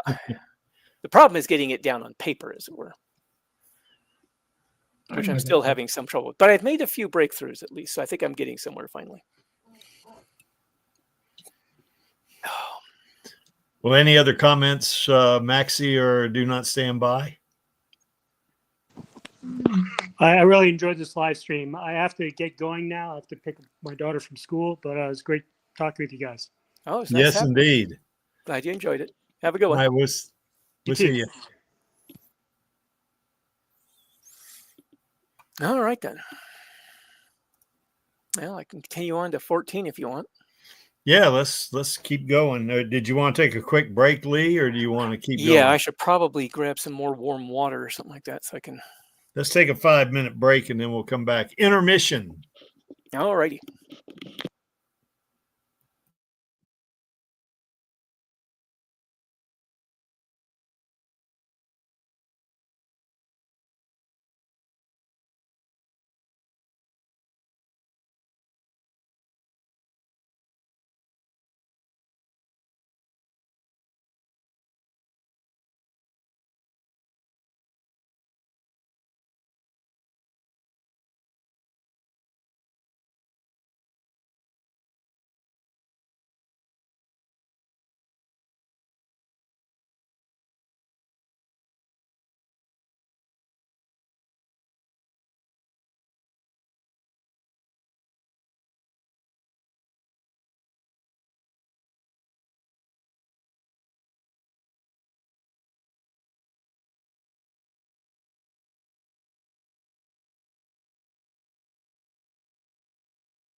Need some intermission music there, Cricky.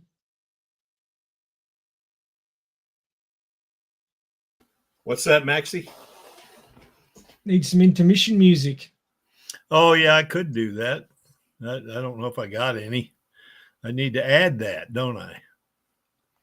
Or you could throw on your pre-stream music thing. Oh, this one you mean. Let's see.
Okay, everybody's back, I think. Yep. All right, Lee. Well, I guess without further ado, go ahead with chapter 14. All righty. Actually, just give me a moment here. I'm getting the lozenge dissolved in the water there. I'll try and make sure it's not too bad. Just out of curiosity, have you heard any thunder in the background? No. Okay. Yeah. I did earlier. Oh, okay. I was going to say, because we've had a thunderstorm right overhead for a little bit there. One of them hit so close it kind of rattled the windows a little bit. Yeah, Maxie, Yeah, we do I have heard it once. thunderstorms in America. You have twisters too, don't you? Yeah, we do. They're actually rare in Colorado, but we have Yeah. had, I think, a couple, and we do have some fairly regular warnings about them at the very least, even if the twister Yeah. itself doesn't show up. Yeah, usually they're like little F-zeros or possibly an F1. You don't usually see a big super destructive tornado, in Colorado. I guess the atmospherics is not ideal for it, not like Oklahoma, say, or Kansas. Well, we've got that mountain range running down the middle of the state, so that might have something to do with it. Yeah, that's right. Oklahoma and the other places that typically have it, they're usually just almost entirely flat topography. Yeah, and it's lower altitude too, so. Yeah. Living in Tornado Alley, you'd want to be crazy. I've always kind of thought so myself. Yeah, I wouldn't want to live in Oklahoma City. I used to have to travel there sometimes on business, All righty, well. Here we go. Okay. Chapter 14, City of a New Earth. Another morning, another injection. Ito and Gerhard have both commented that the drug Ito cooked up for me seems to be doing some good these last couple of days. Considering how much better I've been feeling, they may be right. But, as with every other medication I've ever taken in my life, only time will tell if it's really the meds helping or if it's just my illness easing up for a bit. That trip out to the circle of trees, saying a final goodbye to my old life, seems like it may have helped bring some kind of closure. At this moment, Gerhard is taking care of an early arrival in the examination area, freeing up Ito to deal with my daily dose of his custom-designed antidepressant. Alita sits next to him watching. It's a bit odd to me that she seems to take such an interest in Ito's treatment of my illness, but I write it off as mere idle curiosity. I'm only peripherally aware of the needle going into my arm, as I'm so wrapped up in making some adjustments to my heat round and putting the finishing touches on a specialized firing chamber for it.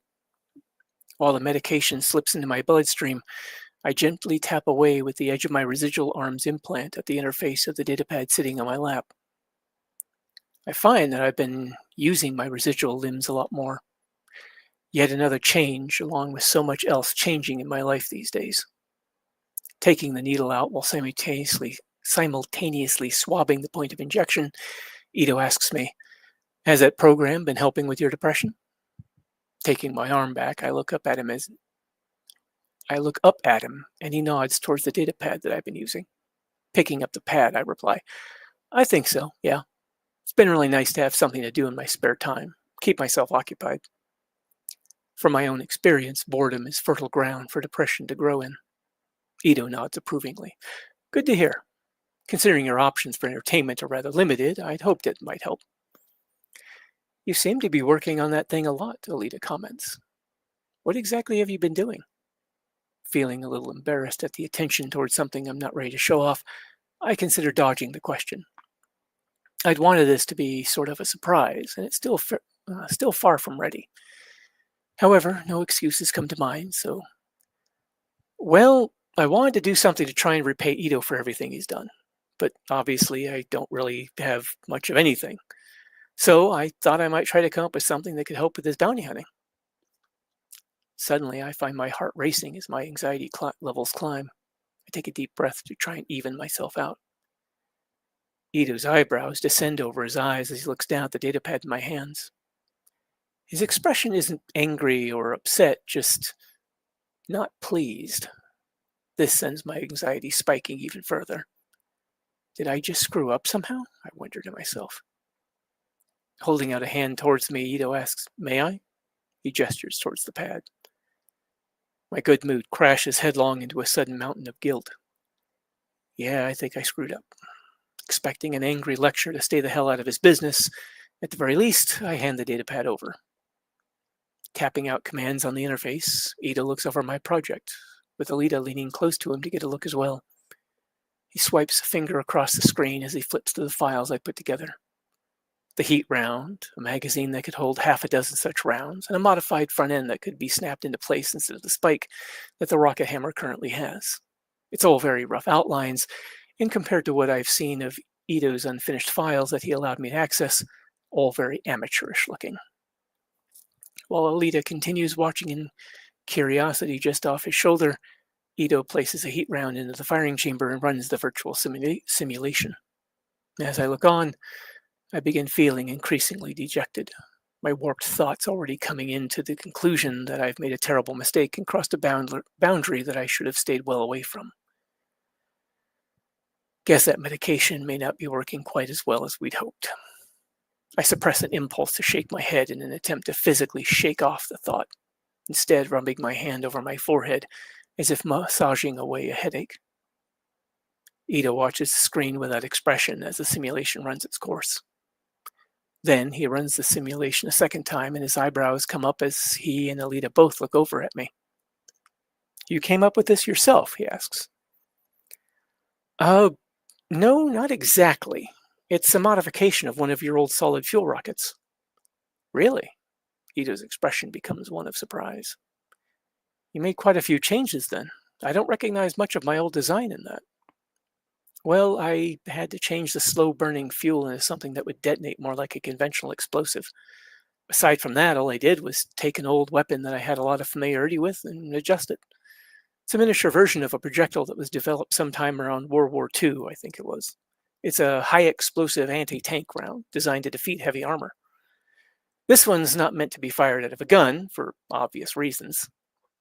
Under Ito's suddenly intimidating gaze, I say to him, "Like I said, I was just trying to make something that might help you take down a target more easily, and in turn, probably make it a bit safer for you."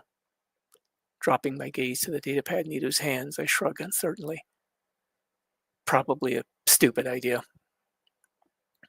"I don't know about that," Alita says encouragingly. She shifts her attention to Ito.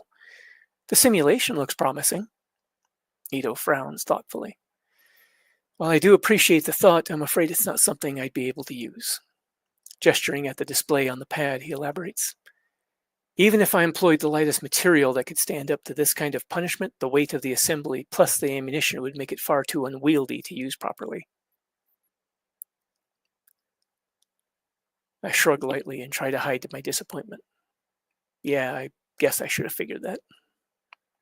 Ito continues on. "That being said, even if I can't use it, that doesn't mean I can't make use of it." Casting an undoubtedly confused look at him, I ask, "How so?" Alita's face lights up with a look of understanding. "Are you thinking of Roman?" she asks Ito. "Roman?" I echo, my confusion only deepening. "One of Alita's teammates," Ito clarifies. My confusion vanishes. "Oh, the big guy. Looks like a cross between a Gundam and a main battle tank." This garners only confused looks from both of them. "With the olive drab paint job?" "What's a Gundam?" Alita asks. I give a quick sigh. "Never mind. I think I know who you're talking about." I remember the rather imposing figure from watching the game with Gerhead. "Yes. Well, anyway," Ito goes on. "Roman has been wanting a new weapon, something a little out of the ordinary, so I decided to build him a version of my rocket hammer. I might be able to incorporate this, since his motorball body can easily handle the weight of the additional mechanisms and ammunition." Handing the pad back to me, he rubs his chin. "I'll have to work on it a bit, refine what you have, but I think you've given me an excellent starting point." "Thank you, Jason." I do a mental double take. "Explosive weapons are allowed in motorball?" "Oh, yes," Ito says.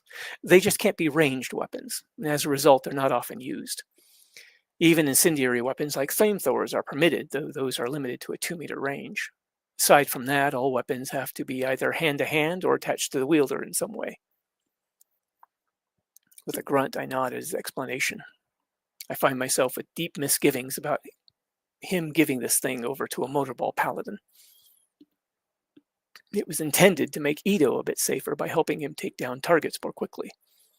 Seeing as he's not augmented, I figured it couldn't hurt if he had some extra hitting power for a dangerous fight. Knowing that it might get used in some barbaric blood sport makes me regret ever having brought it up.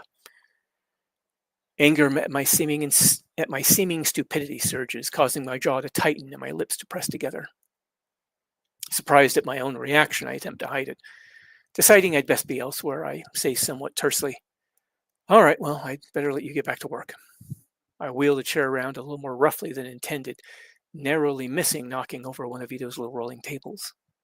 Before I can get more than a couple meters, I hear Ito behind me. "Jason?" Gaining a more firm grip on my sudden surge in temper, I turn back to him. He's still sitting on a stool, his eyes narrowed slightly as he looks at me slightly askance. Alita is still standing next to him, her head cocked a little to one side, expression puzzled. I just look at him, my eyebrows slightly raised. Fixing me with a piercing gaze, he asks firmly, "What's wrong?" Not wanting to sound insulting to something that Alita put so much time and energy into, something that seems so important to them, I cast about for some kind of answer. I find none.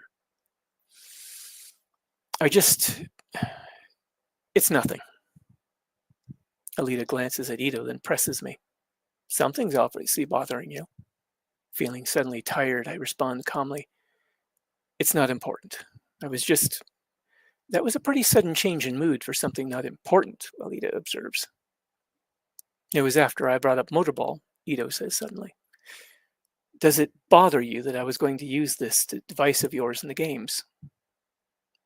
My mouth moves a little as I try to answer, but several possible responses try to come out at once, and so nothing comes out. Clamping my jaw shut, I can only shake my head. My thoughts simply refuse to be articulated, and that's making me even more frustrated and angry. Alita's puzzled expression becomes more confused. "That's it, isn't it? Why does that bother you so much?" "It's because of where you're from, isn't it?" Ito asks quietly. "You aren't used to something that violent." In an understanding voice, he says, "I know how you feel." I can only blink in surprise. Considering how evolved he is in the sport, such a comment is the last thing I expected. He seems faintly amused at my expression, but the look in his eyes remains serious. Is it really that surprising? I fix people, try to make them better. Seeing them tear each other apart engenders certain mixed feelings. Alita shows no outward reaction to his explanation on the matter. The only response I seem capable of is an ever articulate, "Huh." Ito glances in the direction of Gerhead and the patient she's dealing with. "Let's talk in the kitchen," he suggests. Frustrated that they want to continue discussing a subject I just as soon drop, I shake my head but relent and follow them. We settle in at the kitchen table, with Alita remaining standing, leaning back against the counter close by. I turn to Ito. "Look, you're right. I don't like the idea of that weapon being used in some barbaric blood sport." Faint alarm at the slip causes me to shoot a glance at Alita. "No offense." Unperturbed, she merely shrugs. Turning back to Ito, I ask, "Besides, does it really matter what I think?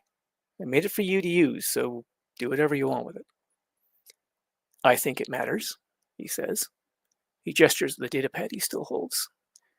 "You gave this to me in good faith, hoping it might help me with my hunting," adding with a wry glance at Alita, "as little as I do of that lately." He lays the pad on the table. "If the idea of it being used in motorball bothers you that much, I'll respect your wishes and put the file away." Alita shifts her position slightly, her expression making it plain she doesn't necessarily agree with Ito. Having expected him to simply use it regardless, I sit silently for a moment processing his offer. Alita directs an intense look at me. "I'm curious. Why do you care if that weapon is used on a bunch of cyborgs in motorball? Considering how you feel about the sport and your reactions to cyborgs, why would it matter to you if this thing's used on the players?" Her question brings me up short. There's a sting of reproach at her comment on me and cyborgs. It's obvious I failed to hide my reactions to being around the heavily augmented, including her. This leads me to realize that I've never actually apologized to her for misjudging her the way I have. Her question also makes me think about my reasons for not wanting this weapon used in Motorball. I know exactly why it bothers me, but I never thought enough about it to bother articulating it. For me, it never needed articulating. I glance over at Ito and he gives me a slight shrug and a look that seemed to indicate that he's a little curious about it himself. Taking a deep breath, I lean back in my wheelchair and let it out slowly. With a look at Ito, I say to him, before I answer that, I'd like to ask you a quick question, if you don't mind.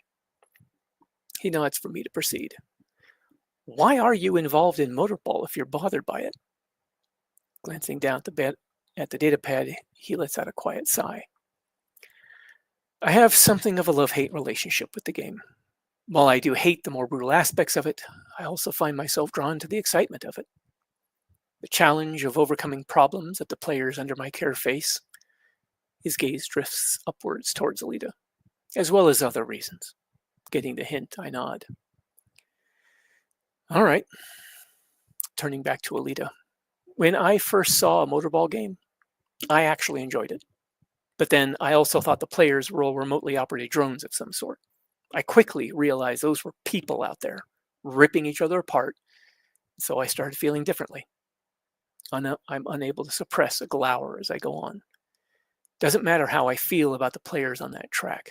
I don't care for seeing human beings mutilate each other as some form of entertainment. I let contempt seep into entertainment. Memories drift back to me of one bit of footage Loretta had shown me. It was before Alita started showing up in the sport. In this footage, a paladin got torn to shreds coming out of a turn. Blue cyber blood and some small parts got splattered over the clear protective barrier and onto the crowd. On some obscure impulse, I focused my attention on the fans, screaming and howling in the stands. Among the mass of people, there was one young woman in particular who got cyber blood all over her face and upper body. As she reached up to wipe at it, she had this look on her face, like she was exulting in it. It was almost as if she was aroused by what had just happened. The people around her seemed to be nearly as ecstatic by that paladin's destruction. I found it disturbing, even sickening. Alita watches me for a few seconds, her expression thoughtful. The bodies we use are meant to be subjected to that kind of punishment. They're designed so that parts can be easily swapped out. No one's really being hurt.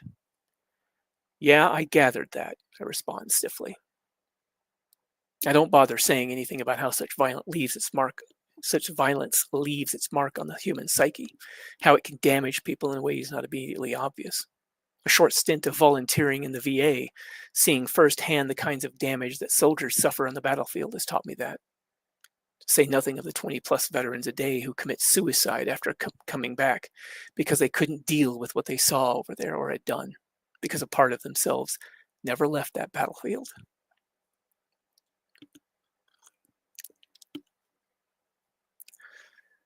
But I don't bother saying anything because I really doubt she'd understand or care.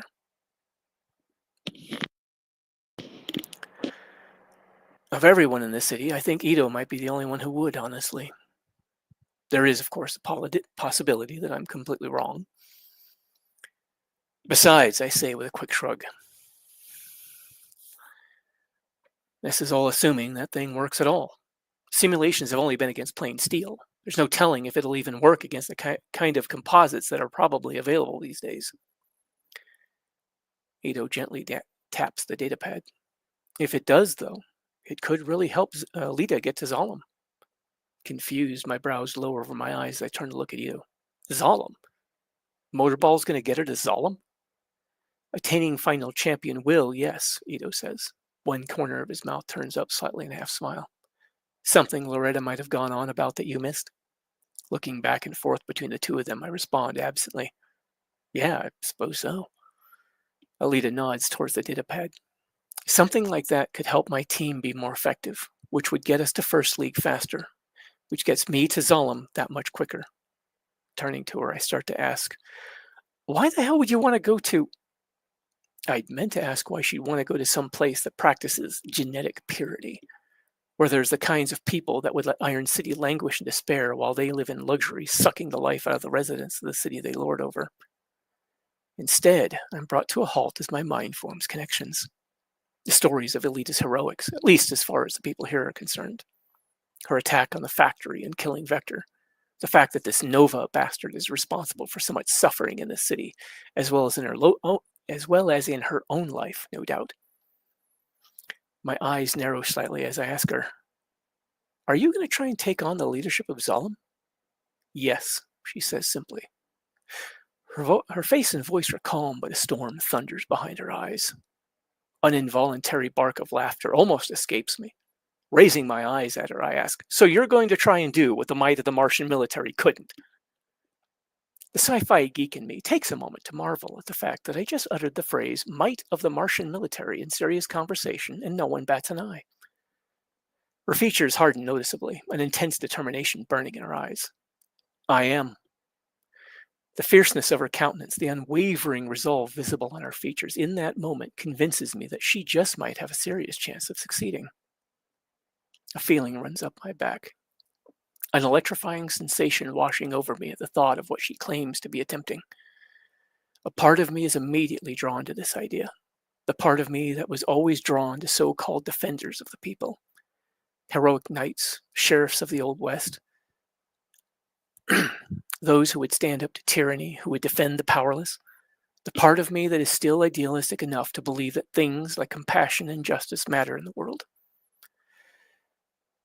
1,000 thoughts speed through my mind as I consider this little revelation. Finally, I look at the two of them and say quietly, "All right then, it's all yours." "You're sure?" Ito asks. "Yeah, I am." I look at Alita. "I don't know if this thing is really going to be all that useful to you, but if it helps you get the chance to take a shot at whatever leadership is up there, well, I can't say I'm opposed to that." The fierce determination is subsumed by the now familiar warmth as a faint smile forms on her lips. "Thanks," is all she says, but the effect it has on me is surprisingly uplifting. "Well, all right then," Ito says as he stands up. "I'll get to work on this and see what I can do with it." He focuses on me. "In the meantime, we should get back out there. I believe you still have some supply cabinets to stock." "Yep." I turn to Alita, feeling the need to deal with something more immediate. "First, though, I think I owe you a personal apology." She gives me a puzzled look. "What for?" Drawing in a quick breath, I nervously glance between her and Ito. "When I first got here, I had a very unflattering image of you, of the kind of person you are." Swallowing apprehensively, I glance down at the controls of my wheelchair as I fiddle with the control stick. "I misjudged you. Badly, I think. I'm sorry about that." "Oh," she says, seemingly taken aback. Then one side of her mouth comes up in a half smile. "Well, apology accepted." Relieved, I nod, feeling as if a weight has been lifted off me. Ito gives me an appreciative pat on the shoulder as he heads out, and I fall in behind him.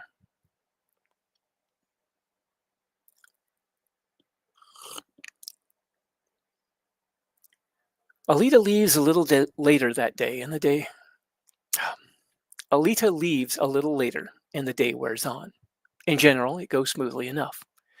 Despite that, there's still the buzz of anxiety as I struggle against a helpless fear in the presence of all these cyborgs that come through Ito's clinic. However, giving Alita a long overdue apology seems to have helped my state of mind immensely. I hadn't realized how heavily that was weighing on me.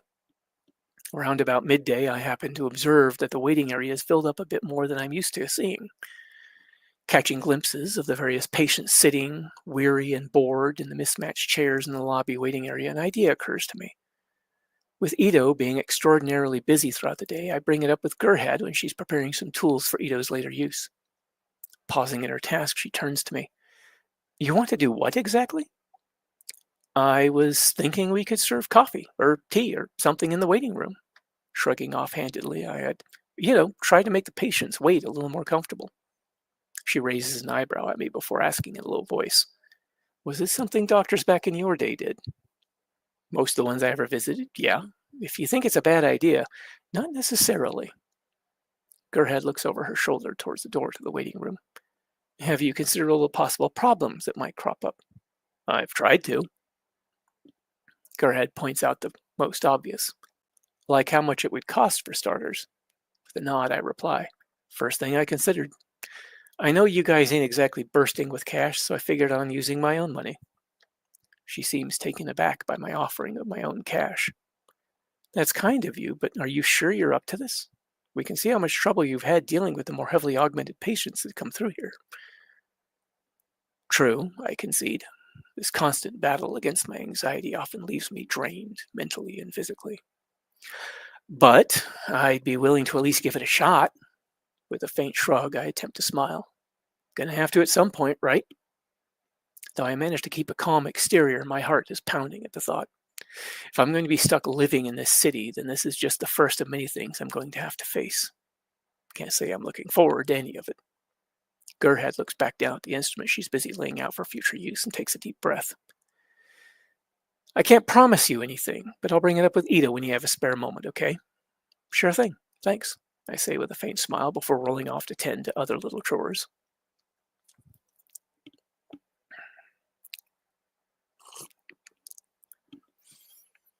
The next morning comes early, as I awaken from another nightmare in a panic. Blood-soaked images fade away as I lay there cursing silently to myself. Wiping my hand over my face, a familiar and unwelcome pain greets me. Stiffness in my fingers, the onset of arthritis returning. It would appear that chronic problems are only temporarily fixed by all those speed-healing drugs and fancy medical tech they used on me. Glance out the window shows that it's still dark out. Letting out a long, slow breath, I try to fall back to sleep. But even as weary as I am, sleep refuses to come. So I drag myself out of bed, fumble through getting dressed, and climb into my wheelchair. I head to the bathroom and go through morning routines. I make an attempt at shaving, but the stiffness and pain in my hand make it difficult to manipulate the bladed razor. I decide to put it off for now, hoping the pain will die down enough later. The elevator is quiet enough that I'm not really worried about waking Ito. Alita, on the other hand, she seems to be a rather light sleeper. But it's either the elevator, or I try and tackle the stairs in a wheelchair, or start bouncing off the walls of a room I was beginning to feel trapped in. Once I'm down, I stop for a moment to try and catch the sound of the other stirring on the floor above. When I'm satisfied that I didn't disturb the other's sleep, I go about slowly and carefully putting some coffee on. I even think to heat some water in case Alita wants tea, seeing as she's not much of a coffee drinker. After that, I settle in at the table and wait, mulling over what I'll likely be doing for that day. Yesterday, after closing, Ito had let me know that he was fine with me serving drinks in the waiting room. It's such a little thing, but it's my thing. This means that there will likely be a shopping trip so I can buy supplies. I shove the anxiety-ridden misgivings aside by focusing on drawing up a shopping list. Anxiety aside, there's also a little twinge of excitement to be getting out of the clinic again. Of course, now that I'm up and awake, weariness and lack of sleep catch up to me and I nod off. I snap awake at the sound of Ito's voice. Trouble sleeping again? Tipping my glasses up, I rub at my eyes, peripherally enjoying the feel of that second eye. Yeah, something like that. Well, on the upside, it means someone's up early enough to make me coffee, he says pleasantly.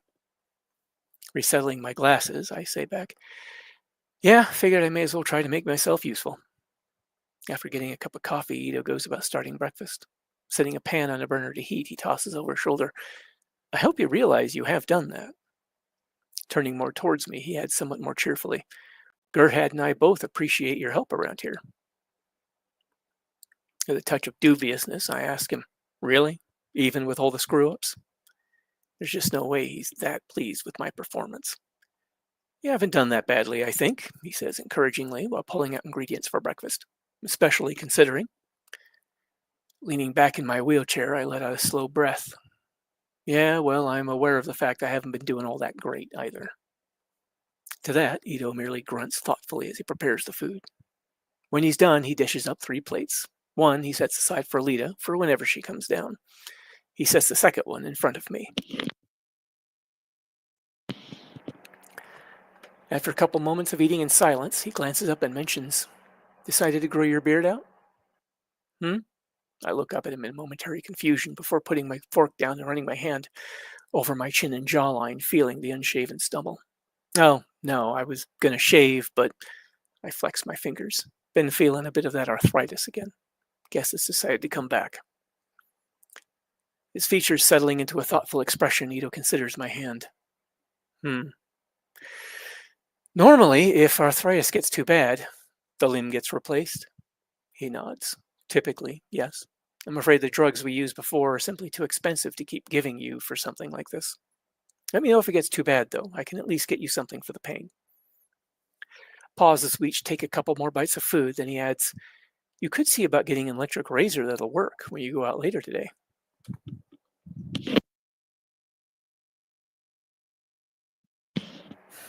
Pausing in my eating, I look up at him. Yeah, I guess I ought to do that. Alita will know some places you can shop around at. What, Melita's taking me out? Yes, that's not a problem, is it? Feeling in a suddenly playful mood, I suppress a smirk as I respond. No, I was just wondering what she did wrong. I'm awarded with a little chuckle from him. Since there's nothing Gerhard or I need to go out for, she volunteered so that we could better focus on the clinic. Lita, as it turns out, sleeps in this morning. Around about mid-morning, she finally comes down, looking to be in a surprisingly good mood. She approaches me just as I'm finishing up the stocking shelves. Ready to go? She asks brightly.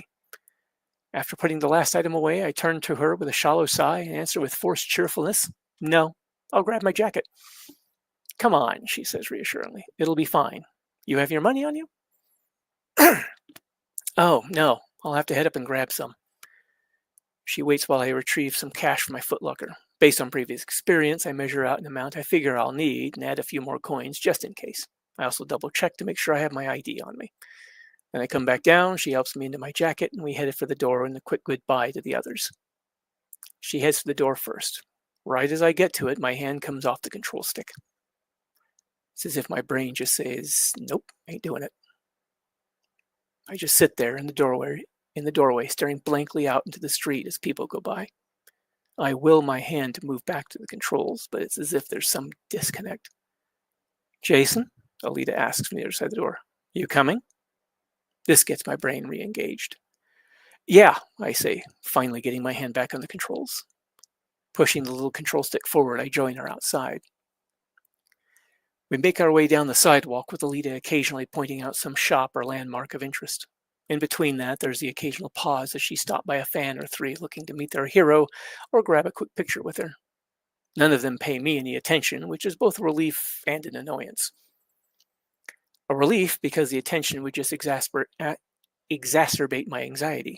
An annoyance because they act as if I don't exist when I'm sitting right next to her. It's also evident that some of them make a concerted effort not to notice the legless guy in the wheelchair. The annoyance smolders into a background noise of anger that mixes with the anxiety. Not having any other options, I work to push it down. Something that jumps out at me is the unexpected discovery that Alita seems ill at ease with all the attention. However, she takes it in stride, visibly brightening whenever one of her fans approaches. As we go and she tells me a bit about the neighborhood, I do my best to pay attention to her, but the swirling chaos of people and movement pulls at my senses. This quickly begins causing me to strain to keep track of everything around me. This effort begins making me lightheaded. Just a little at first, but it quickly ramps up. It soon gets to the point that I'm forced to pull off the side without thinking out of the way of foot traffic. Then I sit as I try to collect my scattering senses. I close my eyes, trying to slow my breathing, trying to will my heartbeat to calm. My body tenses up, muscles trembling from the strain as I hug my arm to myself. I quickly open my eyes again as fear of an impending attack hits me. A slight numbness creeps over as my skin prickles and goes cold. Alita, noticing my absence, comes over to stand next to me on my left. You doing okay? Yeah, I lie through gritted teeth. I just need a minute. Though I try not to think about it, her standing on this side where I don't have an arm to defend myself further sets my nerves on edge. Without saying a word, she lowers herself down to perch on the balls of her feet, resting her hand on the armrest of my chair. Sorry, I hiss out quietly between clenched teeth. Fear, embarrassment, and self-loathing swirl around in my mind. I feel my mouth twist into a sneer at my own inability to handle such a simple outing. Don't be, she calmly responds. Just breathe. Embarrassment makes me unable to look at her, but I give a little nod and let out a shaky breath. Closing my eyes, I straighten up and sit, head slightly bowed as I focus inward. A rush of sensation.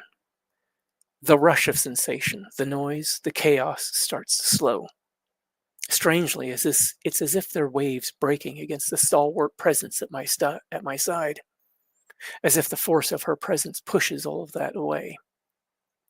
Quietly, she assures me there's no rush, so I sit for some minutes, possibly several, regaining control of myself. Finally, I let out a relieved breath and open my eyes. Glancing over at her, I say with false cheer, "Well then, that's enough of that. That's about enough of that, I think." My senses are finally able to focus on my surroundings without flooding from the myriad input. Raising her eyebrow slightly, she asks, "All good?" With a nod, I gesture in the direction we were traveling. "After you." From then on, the noise and rush of movement around me become a bit more bearable. Whenever it begins to feel overwhelming, I focus on the powerful presence next to me, and it seems to fade to manageable levels. It takes me a bit to realize, but at some point I become accustomed to her being around instead of threatened by her.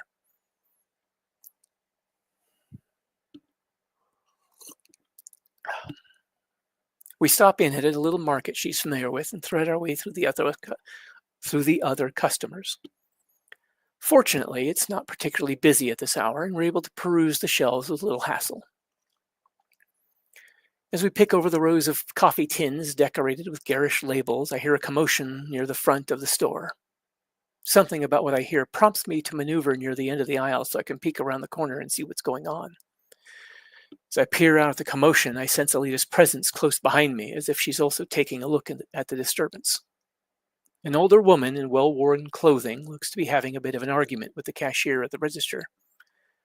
The cashier, another woman with a rather stone-faced expression, tells the older lady with growing hostility, "Look, if you can't pay, you gotta move. You're holding up the line." "Please, just give me a minute," begs the older woman. "I must have enough here somewhere." She's digging through a handbag as well as her pockets repeatedly, desperately trying to find the money she needs. From the tremor in her voice, she's close to tears. Events in her life must have been grinding her down quite a bit for someone who's lived their life in a place like this to let that sort of thing show. Waiting next to her is a young boy no older than 12 or so, shuffling a bit nervously. The cashier's hostility makes me narrow my eyes and grind my teeth, but my temper never flares beyond annoyance. This past experience of my own leads me to consider the kind of day the woman behind the counter has likely had. "Poor woman," Alita says quietly from just behind me. "Life can be unforgiving in this place. And with a child..." She trails off. There's a clear note of sympathy in her voice for the older woman. Being the newcomer from a bygone age that I am, I imagine her remark is meant to point out how bad everyday life can be here. With a quiet snort of derision at the comment, I lean back in my seat and dig around under me for the coins I've been sitting on. Yeah, no shit, life can be unforgiving, I think coldly. I have the opportunity and the means, so I have a duty. Having retrieved the money, I make a quick check of the denominations. Figuring it's likely enough, I then turn to my companion. "Alita, would you do something for me right quick?" She gives me a puzzled look. "I suppose so. What do you need?" Holding the coins out to her as covertly as possible, I quietly tell her.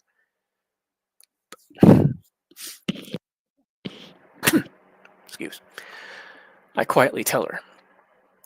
"Take these up to that woman with the kid. Tell her you found them and you think they belong to her. She'll probably be more willing to take them if they come from you." Alita blinks at me as if momentarily unsure of what I'm asking, but it passes in a flash and she nods agreement, taking the coins. She makes her way over to the growing scene at the counter checkout and gently gets the older woman's attention. With the cashier waiting off the side with a sour expression, Alita holds out the coins to the older woman, saying something so quietly that I can't quite catch it. The older woman reacts with surprise, momentarily covering her mouth with her hands before giving Alita a quick hug and saying something to her in a mix of Spanish and English, obviously happy. Alita accepts the hug somewhat awkwardly, smiling back at the woman as they part ways. Alita makes her way back over to me, the smile fading slowly. She comes to a stop next to me, but I continue watching as the older woman gathers the now paid-for food and supplies. She heads for the door, child in tow. As they exit the store, I watch their progress without expression. That was kind of you, Alita comments. With a quiet grunt, I shrug off the compliment. I can't help thinking, yeah, great. And what are they supposed to do tomorrow or the day after? I already know the answer. But for now, today, they have what they need. There's nothing more I can do. Gesturing with my head to the aisle behind us, I say to her, come on, let's finish up here.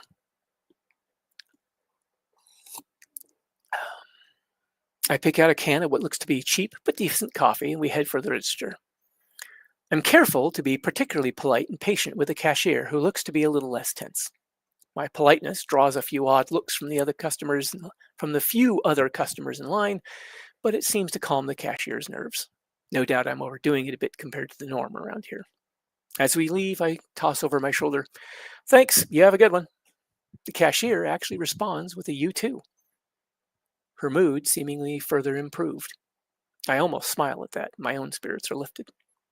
Once we're a ways down the sidewalk, Alita turns to me. That was a good thing you did, but I'm kind of curious about something. Oh, what's that? I reply, carefully steering around a group of loud teenagers gawking up at one of the screens overhead, showing footage of Alita's last match. None of them notice Alita herself walk right past them, and Alita does nothing to alert them. Well, that was a sizable bit of money you just gave away back there, she says quietly. Do you still have enough for that razor you were supposed to buy? No, I don't, I say with an embarrassed sigh, coming to a stop to make it easier to converse. We should probably just head back to the clinic. I'd almost said back home, but home stuck in my throat. I don't have a home anymore. She snorts softly and shakes her head at me, though she doesn't seem in the least bit displeased at my decision. All right then. I don't know about you, but I'm hungry. How about we grab some food? I know a little place not far from the clinic. Well, I can't exactly pay, you know. Her mention of food makes my stomach rumble. I don't usually carry any money if I'm just out like this, she says with a shrug. But I've earned the owner's trust enough that they'll let me keep a tab. With a wry smirk, she adds, especially now that I'm famous. Oh, well, okay. I trail after her, thinking to myself, can't say no to free food. This thought brings back that day, seemingly years ago now, in which I said that very thing to Loretta. Not long after that, I was brutally ground into the pavement. A wave of vertigo hits me, but passes swiftly. It doesn't actually take us long to get to the place she was referring to. It's a little restaurant that sells, among other things, these rather well put together burritos. They're wrapped up well enough, in fact, that I can handle mine with my remaining hand. Well, how do you like it? Alita asks, seated across from me at the little table. Placing the burrito on my plate to get a drink of water, I nod enthusiastically. Really good. I take a quick drink to wash down the tasty, if spicy food. Thank you. You're welcome. She takes another bite, then watches me wolf down the remainder of mine the time it takes her to take another 3 bites. Wow, guess you really were hungry. Sitting back, I look out over the pedestrian traffic. Yeah, I had more of an appetite than I'd realized, I guess. Certainly an improvement over how little I've eaten in recent days. We sit in silence for a moment as she works on her own food, then she sets it down and looks over at me. I know how you feel about this city, she says suddenly. So I have to wonder, why do you try so hard to help the people in it? Looking over at her, I feel my eyebrows go up a little as I'm caught off guard by her question. Then I shrug vaguely, 'cause they need it. She doesn't seem satisfied with that answer. Anyone else around here would have gone to extra lengths to mind their own business, especially after going through what you have. Leaning forward, she crosses her arms and rests them on the table, gently pushing her plate forward slightly. And when I ask you about it, you get evasive. Is it really that hard to talk about this? After staring at her for a couple of heartbeats, I let out a long sigh as I turned my gaze out over the crowds passing by. I don't really know what to say or how to articulate my thoughts. But she sits there expecting an answer out of me, so I say the first thing that comes to mind. When I see someone in trouble, it's often easy for me to see myself in their place, I say with a little shrug. She fixes me with an appraising look. But there's more to it than that. Looking her right back in the eyes, I ask, why is it important? It was important enough that you risk your life for a stranger, she shoots back. And it was important enough for you to give money to someone else you didn't even know, anonymously at that. You weren't looking for thanks or repayment. She holds up 2 fingers. That's twice in the short time I've known you that you've done something that no one else in the city would likely ever do, except maybe Ito. She puts her hand down. You're staying in my home.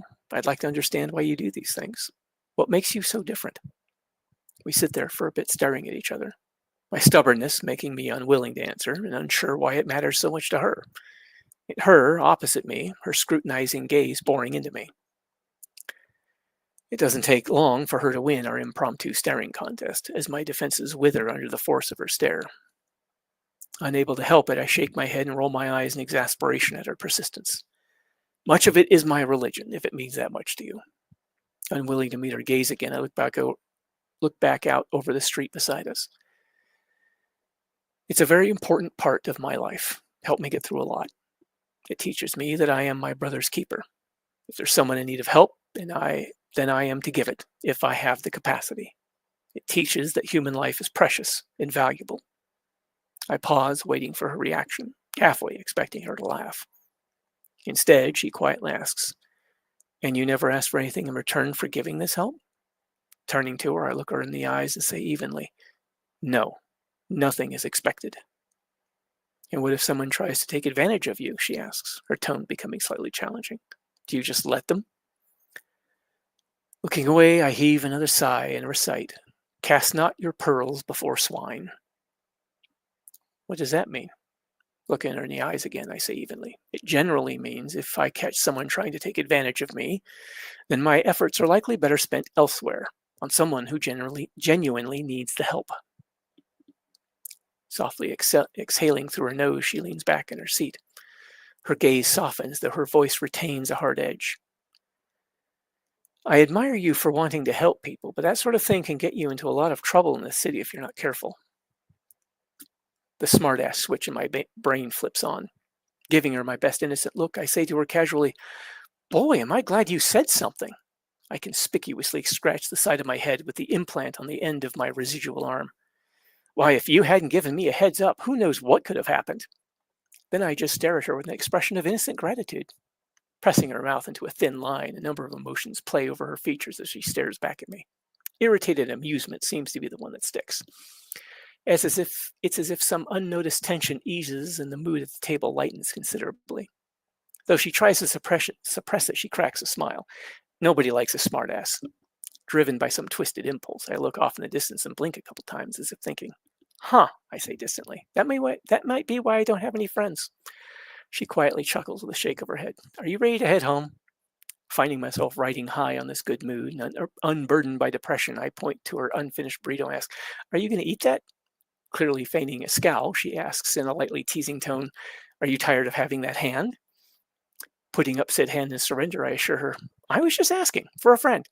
Narrowing her eyes at me as she gathers up her leftovers, she shoots back playfully. I thought you didn't have any friends. I shrug dismissively. Ito's got plenty of parts. I'm sure I could make a new friend if I put my mind to it. Looking down at me with a somewhat bewildered half smile, she asks, are you always like this when you're not depressed? Feigning ignorance, I stare back at her blankly. Like what? With a shake of her head and a sigh, she heads out, beckoning me with a, come on. By the time we get back to the clinic, which really was close by, anxiety begins whispering at me again that I may have annoyed her far more than intended. Despite how much better I had been doing around her, there still seems to be this nebulous fear. I call out to her to wait up. She stops and turns to me with a questioning look, holding the door halfway open. I roll up to a stop next to her. Sorry if I was a little overboard back there. She lets out a sharp sigh. You weren't too bad, but it was a little much. Yeah, I say in agreement, glancing downward, then with more emotion than I intended. It's just, it feels so good when my depression isn't dragging me down. An awkward, helpless shrug. It's almost like being a different person, a better person. Guess there are times when it's just, well, sometimes the brakes come off. It's all right, she assures me. There's a sly gleam in her eyes.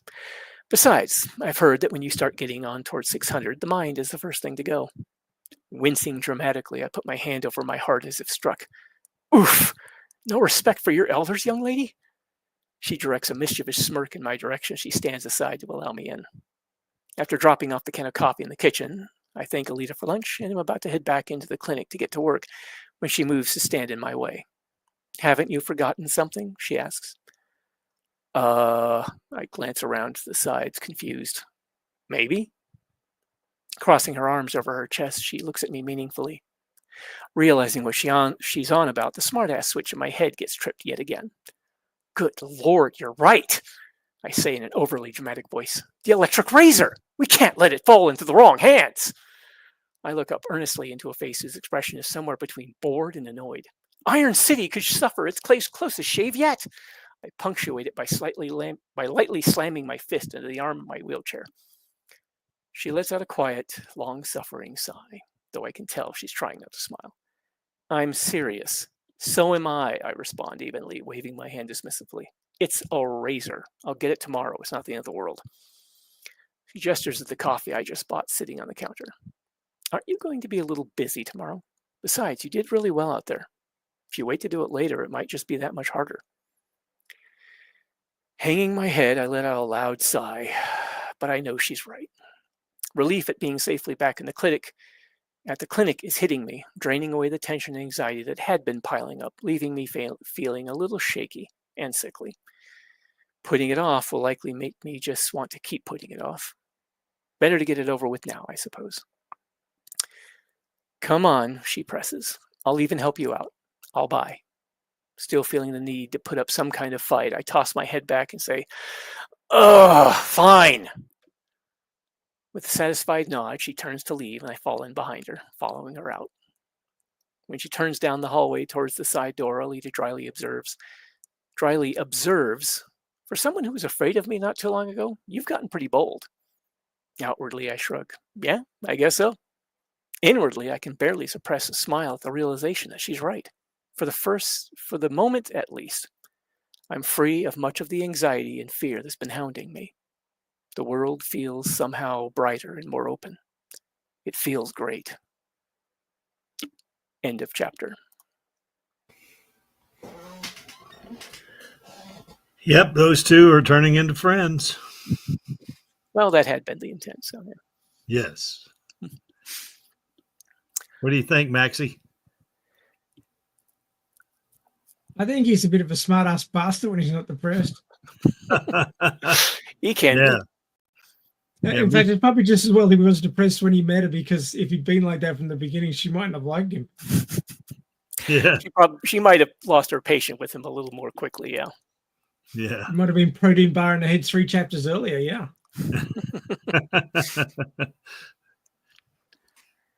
Well, I hope everybody else enjoyed it. Oh yeah. Yeah, it's great. Yeah, I was thinking on that one exchange that she might be thinking something to the effect of, methinks thou speakest too boldly, old man, or something like that. Well, she used to make out that she was the senior at 300, but he's got double that on her. So yeah, Yeah. Yeah, I like that comment too, that, you know, I hear when you're approaching 600, the first thing to go is your mind. Yeah, that was good. Well, I figured she wasn't going to just let him off easy without saying something of her own. No, that's why I think they're turning into friends, you know, because they can do this back and forth like they're doing, you know, without fear of she doesn't have to fear any kind of repercussions from him, but her, you know, he's totally comfortable with you know, who she is. Well, she did point that out. It's like, weren't you just, you know, kind of afraid of me not too long ago? You're getting awfully bold. yeah, that's right. Okay, getting too comfortable. Yes, yeah. I tried not to make it as if she was like unhappy that he was being a little more, outgoing. Yeah. Ah, Alita screened on Channel 76 in Melbourne, by the way. Oh, nice. Yeah, we got an Aussie on the stream. We got Aussie out in the chat. What do you think there, Maxie? There's a few of us kicking around. Yeah. Yep. So Yeah, that man. said, I hope it didn't seem too out of character or anything. No, it seemed perfectly in character. Okay. Yeah. Yeah, it's refreshing to see Alita in that light too, that more of a jokingly back and forth, with a friend like that, because you didn't see that in the movie, but it certainly doesn't seem out of character, Oh, she should joke around a little bit with Hugo. Yeah, I guess she did. Yeah, she said, I guess when he said you could rip my arm off and beat me with a wet end, she said, well, don't piss me off. Yeah, it was it's like that. Yeah, it was. That's kind of what I was going for. A little bit of that there, yeah. Yeah. I like that. You want to keep that hand. Yeah. You need to rest that? You want to keep that hand? Just ask it for a friend. Yeah, that's good. Yeah, that's something a friend would say, Just a quick aside. Chapter 15 is only 5 pages long. Do you want to read it? I could. I just want to know if people are okay with me reading it, or if people think it's been enough for now. What about it, chat? What do you think?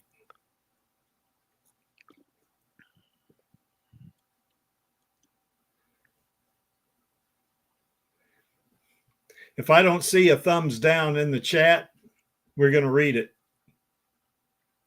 AKA says he's cool with it. All righty. Well, all right, let's go. Get chapter 15 going then. Yeah. How about you, Max? Are you okay with it? I should probably get going soon. I got to call the vet. Okay. Well, maybe we ought to hold off then. Yeah, I think so. Okay. All righty. All right, Maxie, any final thoughts? Jason, stop being a depressive fuck. I mean, for now. Yeah. Problem is, he's still a depressive fuck. It's just it's eased up on him a little bit. Yeah. At least when it eases up on him, he has some fun. He tries to. Yeah. It's nice seeing him banter with Alita like that. That's pretty neat. Yeah. Well, I did take one bit of advice that I saw in some of the videos I took on, writing advice was don't try to intersperse some moments of levity, even in a really, dark story. And while this isn't necessarily a really dark story, it is a little heavy in some ways. So I wanted there to be some levity in it. Well, it was good levity. Yeah, glad. Well, Jason definitely seems like a good-hearted guy giving that woman that money. Okay, I guess I don't have any final thoughts. Lee, do you have anything final you want to maybe add or something like that? Maybe we missed. Nothing I can really think of other than to comment that the next chapter is not going to be centered on Jason and Alita. It's the first appearance of other powers in the story. Yes, I remember. Yeah, that's interesting. Yes. Oh, that guy. Yeah. That guy, yeah. Oh, that's okay, Finn. Glad you could make it. Yeah. Mister, I've got to be Elton John for wacky glasses. Yeah, we might not have a very long Stammtisch today because I got family here with me in North Carolina. So, we'll stick in here for a few minutes anyway if anybody wants to join. All righty. All right. So I guess that's pretty much it. We just reacted to it, so I can move on. Did we miss anything, you guys? I don't think so. Nope.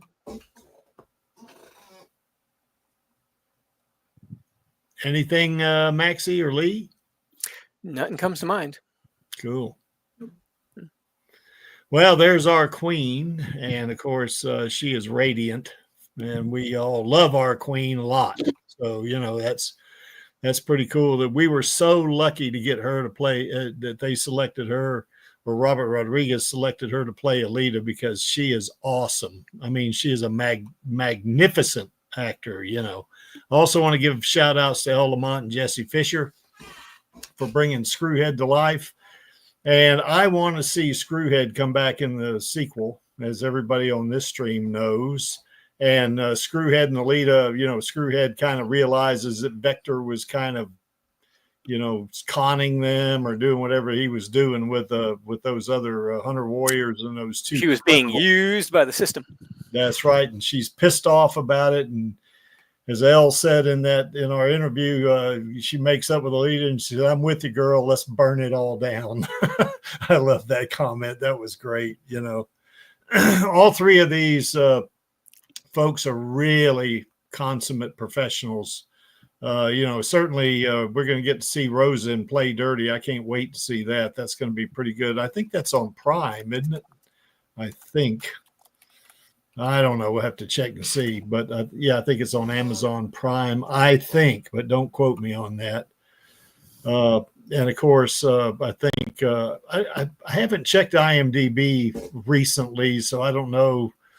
You know, well, I have seen Rosa's IMDb page, but I haven't seen Jesse's and Elle's here lately, so I'll have to go check them, see what they got going. Maxie, you want to talk about this? You're going to be the host. Oh yeah. So because the closest Saturday to Alita Day will be the first Saturday in September, we are moving the manga reading 1 week earlier, so we can have the manga reading this weekend, and then next weekend we can have a celebration of Alita Day, which is 3 days away from actual 9th of the night. Okay. So that's the plan. So if you're at all interested, Lee, feel welcome to be part of the panel for the manga tomorrow, if you'd like. All right. And yeah, anybody else who wants to join and talk about the manga, we're getting to the pointy end. This is Ouroboros 2. We're going to talk about the manga, Maxie? The what? There's a manga? Yeah. Yeah. What you say? I don't know. I ain't never heard of no manga. Yeah, I didn't know we had a manga. Damn. Yeah, apparently there's a manga for everything these days. Yeah. But yeah, we'll be going over Alita Fallen Angel, Ouroboros 2 Challenge 2 Gun Dreams. Now, Gumu, when translated literally, means gun dreams. So yes. This is the chapter he named after the name of the book. So yeah, very important, pivotal, you might say. Yeah, next weekend we're going to do a manga reading. We kept it the same thing so we could bracket, you know, Alita Day, I guess, with manga readings, I guess, or at least kick it off with a manga reading, because Alita Day will be, I guess, the next week. Yeah. So yeah, because it's on like the 9th. So, you know, we're, I guess we're going to go ahead and do that. We're going to read Mars Chronicle chapter 18, I think, next week on the Alita live stream. Yes, Finn, too bad Angelus is here, because there's plenty of uwu to go around here, isn't there? So, yeah, usually Angelus is our uwu expert, but he's having a migraine headache, or he was. So anyway, that's why he's not here.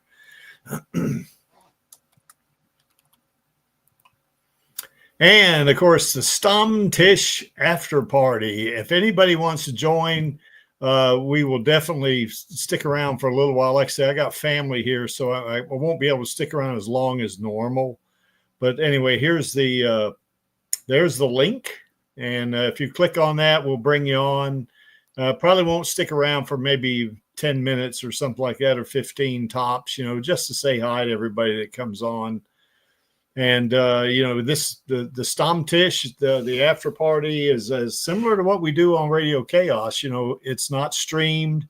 You don't have to worry about, you know, being in front of everybody on the internet. Not that there's that many people watching my stream, but, you know, still, you know, if you're worried about that, you know, you got some anxiety about that, don't worry. You'll just be talking to us, and we're all friends and we're all extended family. We love Alita. We love Rosa. We love the whole story of Alita Battle Angel, and we just love talking about it. So we just want to keep her current and just keep doing our thing in the Alita Army.